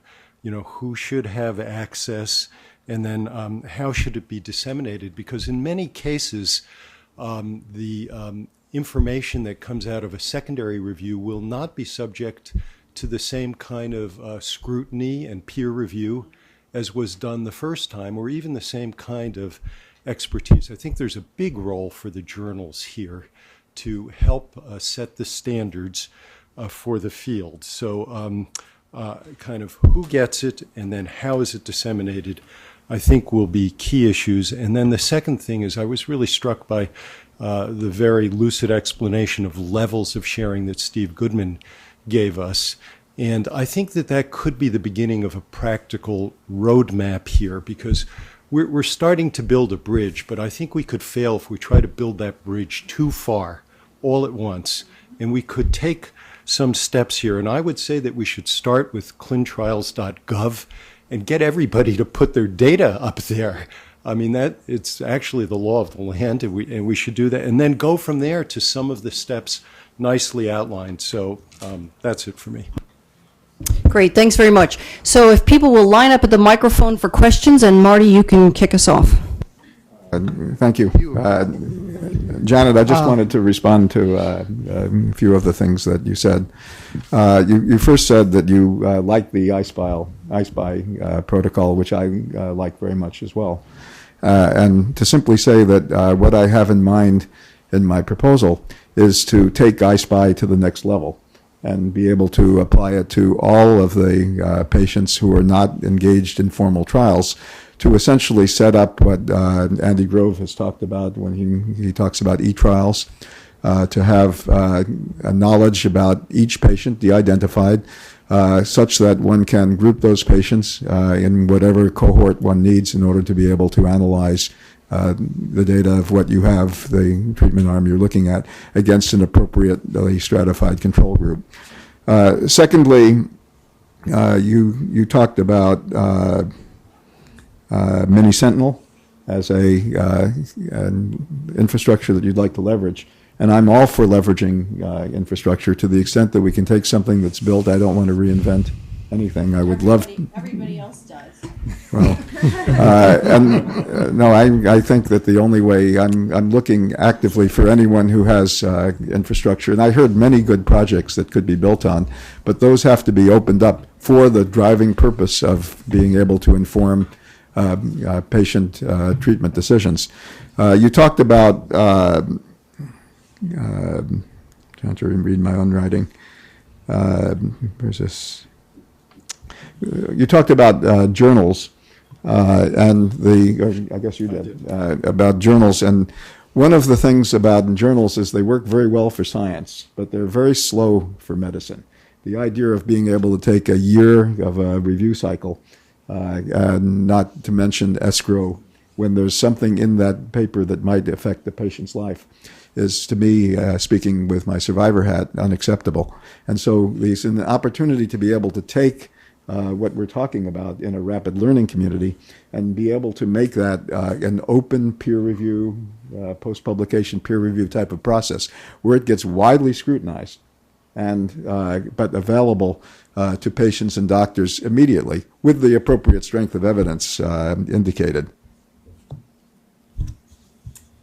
Thanks very much. Excuse me, one last comment. You talked about standards being very important. And this is something I know a lot about because I developed many successful businesses in the internet that became successful precisely because they exploited the lack of standards in an area which really demanded interoperability. And so it's important to remember that interoperability is the goal. Standards are a means to that end.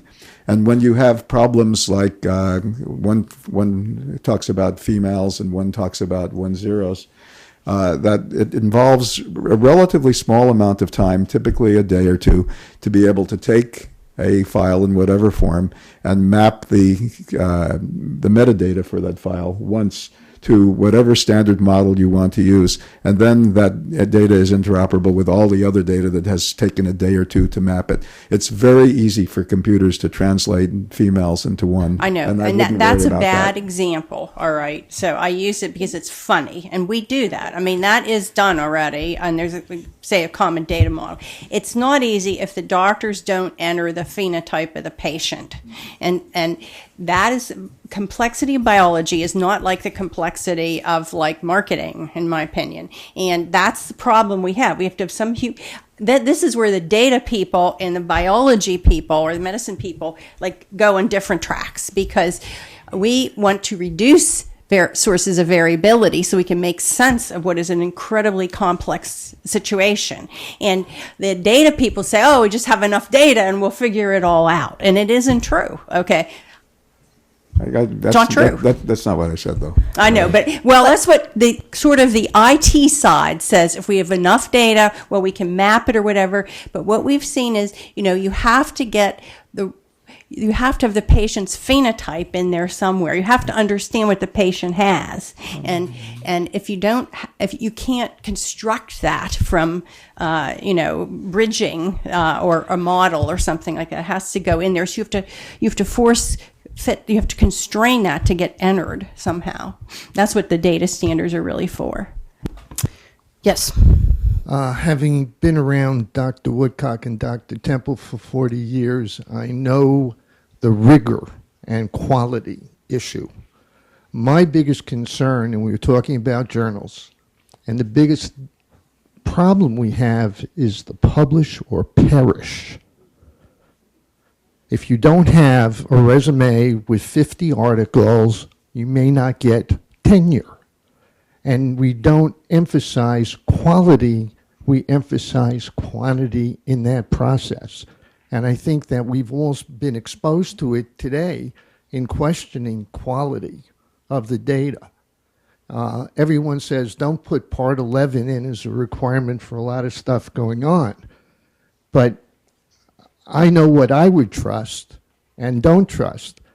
And the other part, in terms of journal articles, I am brought to the understanding that there's now a group that relooks at journal articles and revokes them, puts out the information that this article is terrible, then the conclusions were wrong.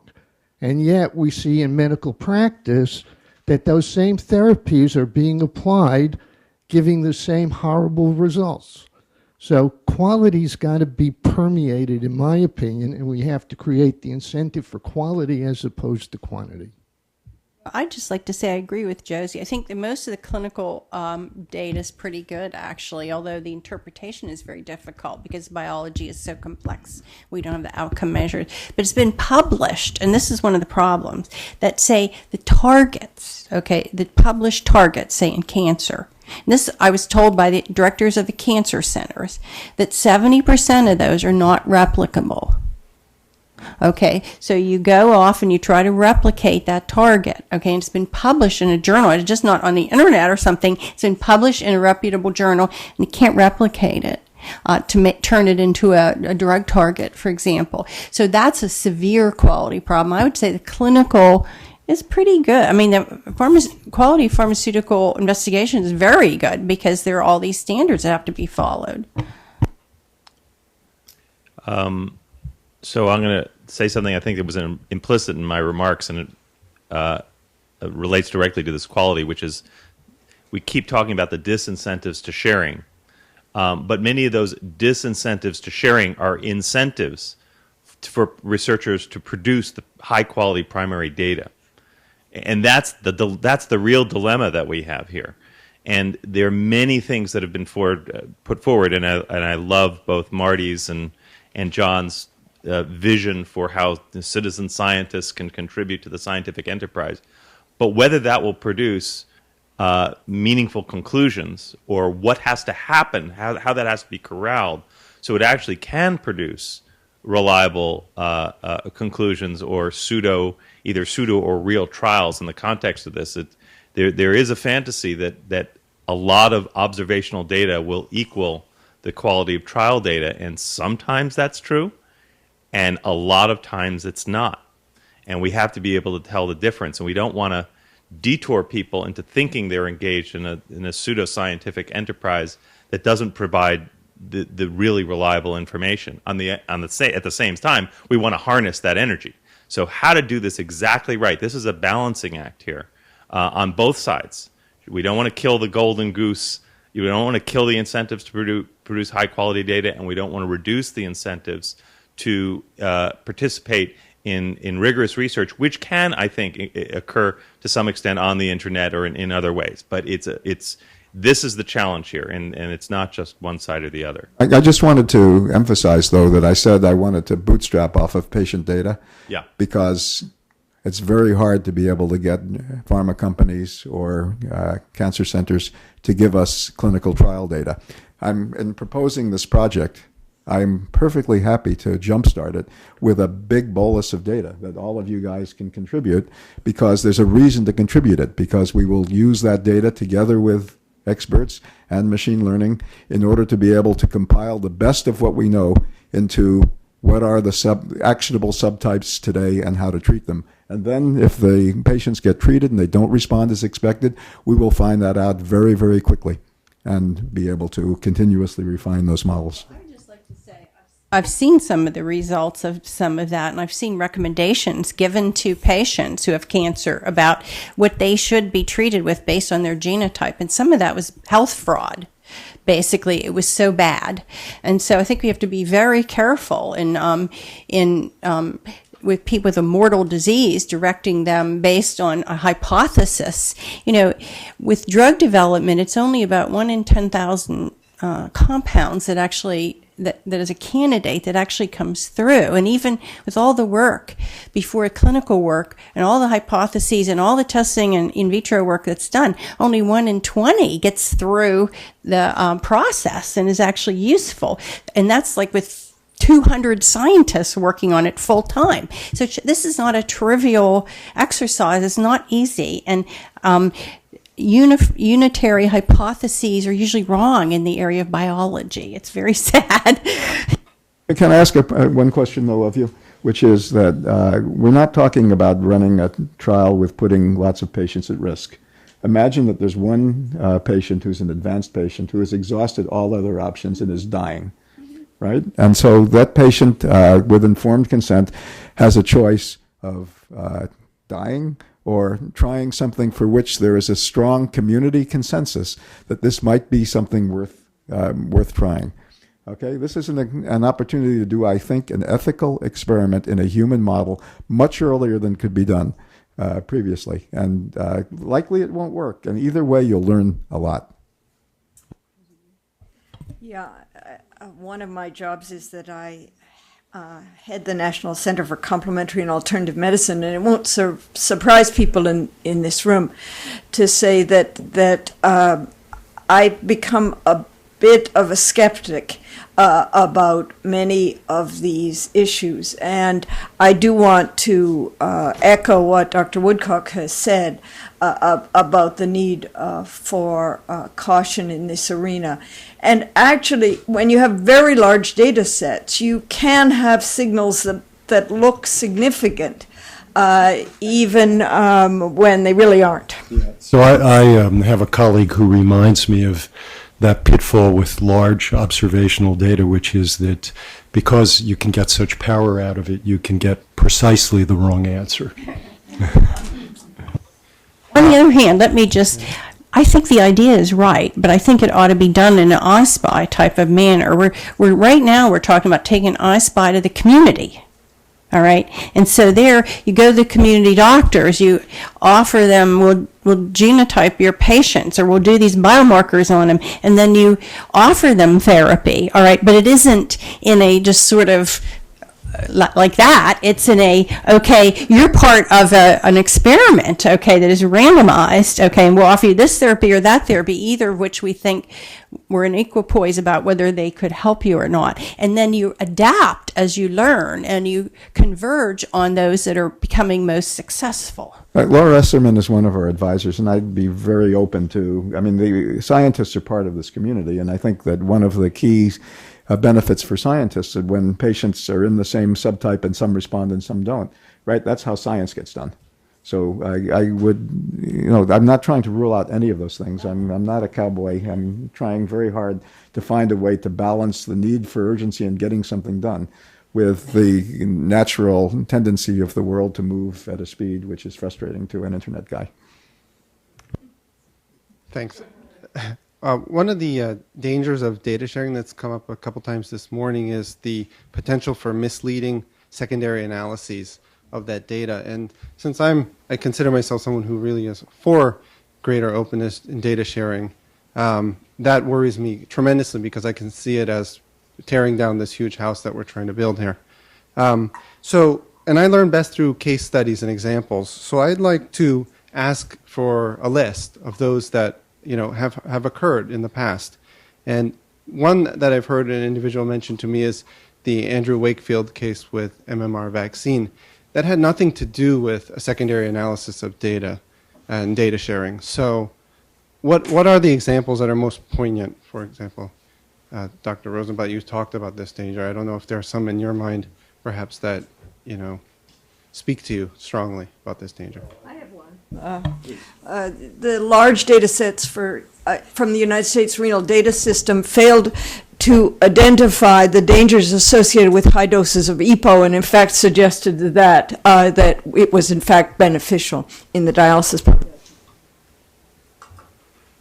Now, I would say that observational studies in general have undermined the public's confidence in science, because we have this long history. All right, fiber will prevent colon cancer, and this will do that, and this will do that, and we announce these things. And the epidemiologists know these are associations, not causally linked. They're presented to the public as causally linked, and then where they debunked, which they all are, then the public says these scientists don't know anything. They don't know what they're talking about, because these things are announced, and we hear one after the other.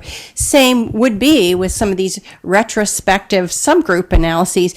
Fortunately, the public doesn't get so excited about these. So we've had a couple where, okay, this drug causes MI due to some retrospective meta-analysis, and then, you do a randomized study, and lo and behold, you don't see it, okay? Well, nobody's going to get excited one way or other about that, because they didn't know very much about it. But there are quite a few of these. And the OMOP collaboration that is going on and testing methods for observational studies, okay, has shown that the ability of these studies to predict small effects is very, very poor and can be wrong either way. So the same most of these subgroup analyses will probably be meta-analyses. So you combine various sources of data and do a meta-analysis, and they are subject also to various biases. I think I'm all in favor of these secondary analyses, but they don't prevent us from needing the randomized, rigorous.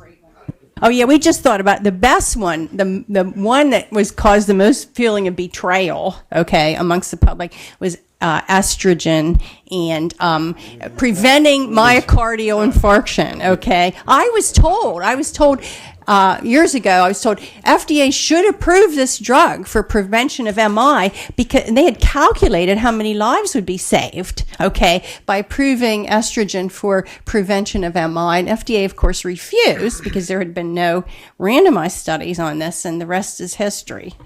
And some of us who've run these trials end up being criticized because the observational data has already given us an answer, and we're told our trials are unethical, and then the results are surprising.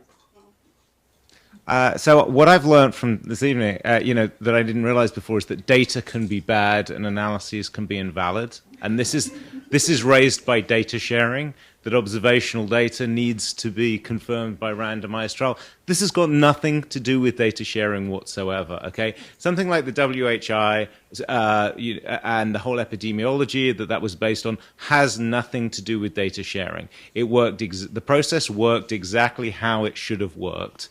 I never believed those results. Okay, this 15% decrease in heart disease I thought was ludicrous to say that we could measure that in the observational studies. And therefore I supported the randomized trials. I thought the FDA did exactly the right thing.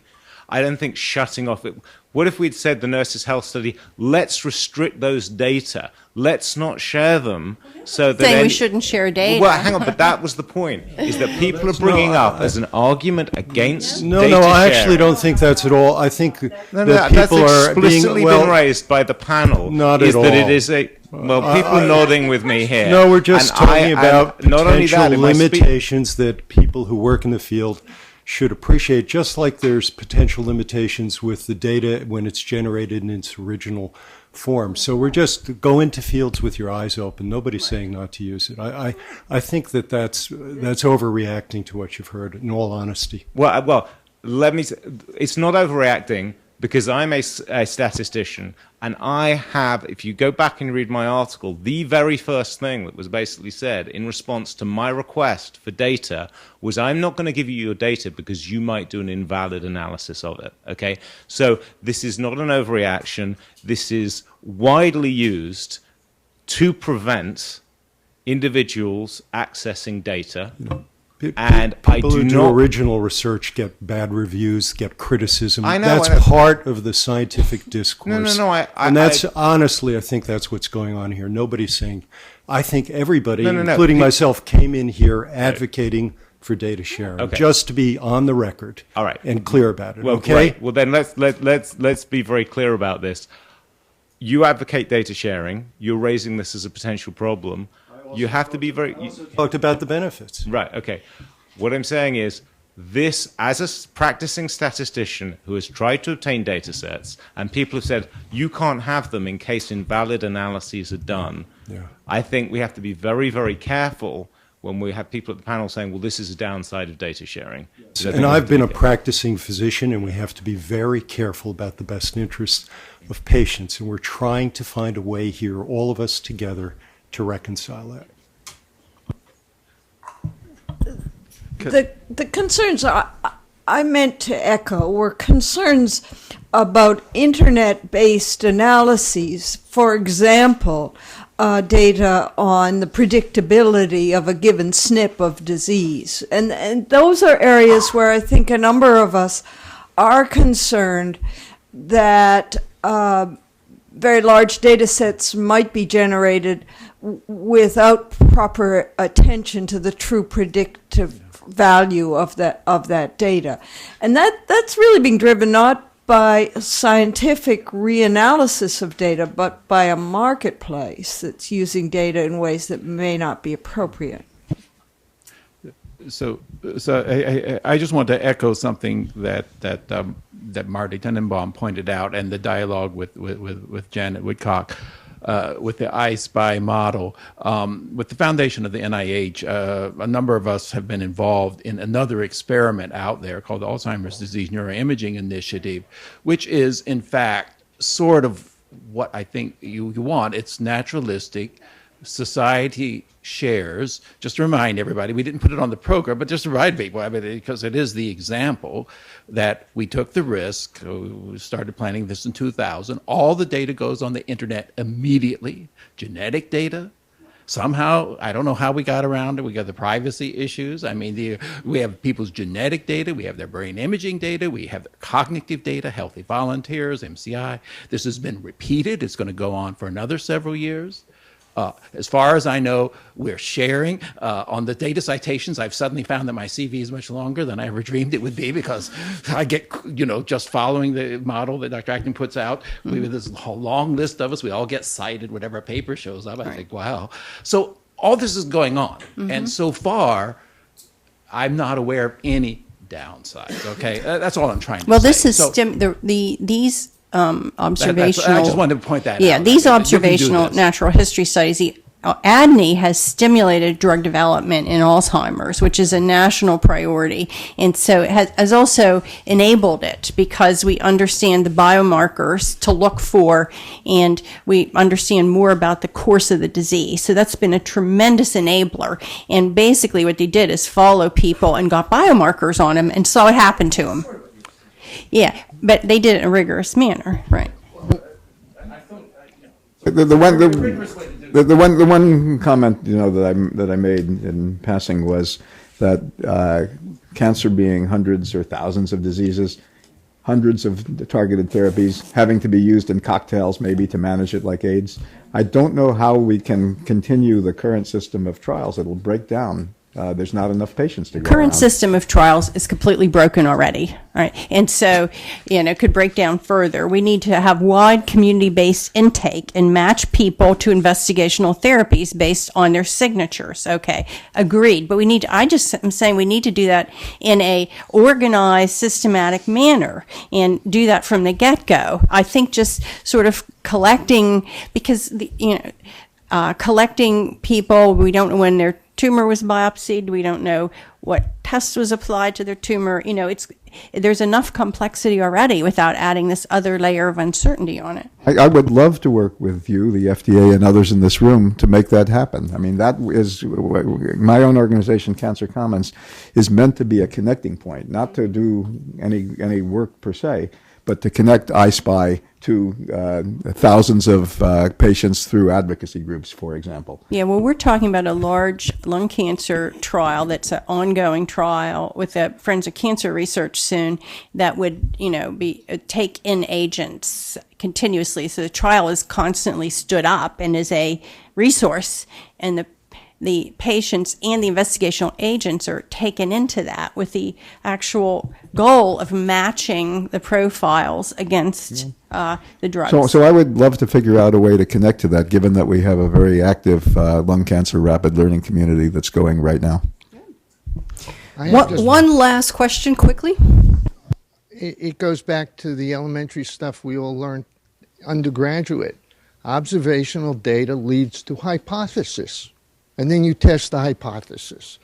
You don't act only on the observational data. Thanks. So I'm going to conclude our 2 days and ask you to thank our last panel for wrapping us up with some vigor. We've heard a lot of fire, a lot of good discourse, which we wanted to have over this time. In closing comments, I would say, as Janet said, the system is broken. If we have 3 to 4% of people in this country and elsewhere participating in clinical trials, if even another 4% dabble in citizen science, we're still leaving out 92% of the people that need to be engaged. And we really need to think about how do we use the good concrete tools that are validated in order to engage them. I think we also heard that industry is ready in some sense. We saw the Medtronic example, and by the way, Harlan put his comments up on Forbes.com last night, so we can go and read them there as well. They're ready, and then they're not ready, we heard. We heard that's an interesting example, and I'd like to take that back to my company, but we're not ready to do it. So what do we need to do to make this a reality? We heard a lot about incentives, and that sometimes a disincentive is an incentive somewhere else. It's about aligning those and figuring out how do we create a new economy. I think we also heard about advocacy to some degree, and it's probably in some sense my fault that we didn't actually look at some of the more formal advocacy community bridges that have already been built and are really old. In fact, Cystic Fibrosis Foundation, my own Genetic Alliance Registry, and Biobank, that's a platform across diseases to do the kinds of rigorous studies that we need to do. That infrastructure already exists, biobank.org and others. I was told when my children were diagnosed in 1994, you cannot get scientists to share information, which shocked me, by the way, as a private citizen. They said it's like herding cats, and I quickly learned that you can herd cats if you move the food. And the food was the blood and tissue and clinical information. So we do have sharing in some communities that's quite rigorous, as we saw in the Williams community as well. I think that the final comment I'll make is that it's about leadership. It's about leadership not just from the top down, and not for each of us to point to some other community and say, what about you? It's your problem, or you're the one who is the roadblock, or that whole community is the roadblock. I think when I hear that, I reflect internally and say, then how is it true that I am the roadblock? And what I'd like for each of us to take away from this workshop is, how is it true that we are each the roadblock and therefore also the solution, and not to look for it externally, but for each of us to move forward for the sake of all the people who need us to do this quickly, efficiently, and carefully. Thank you.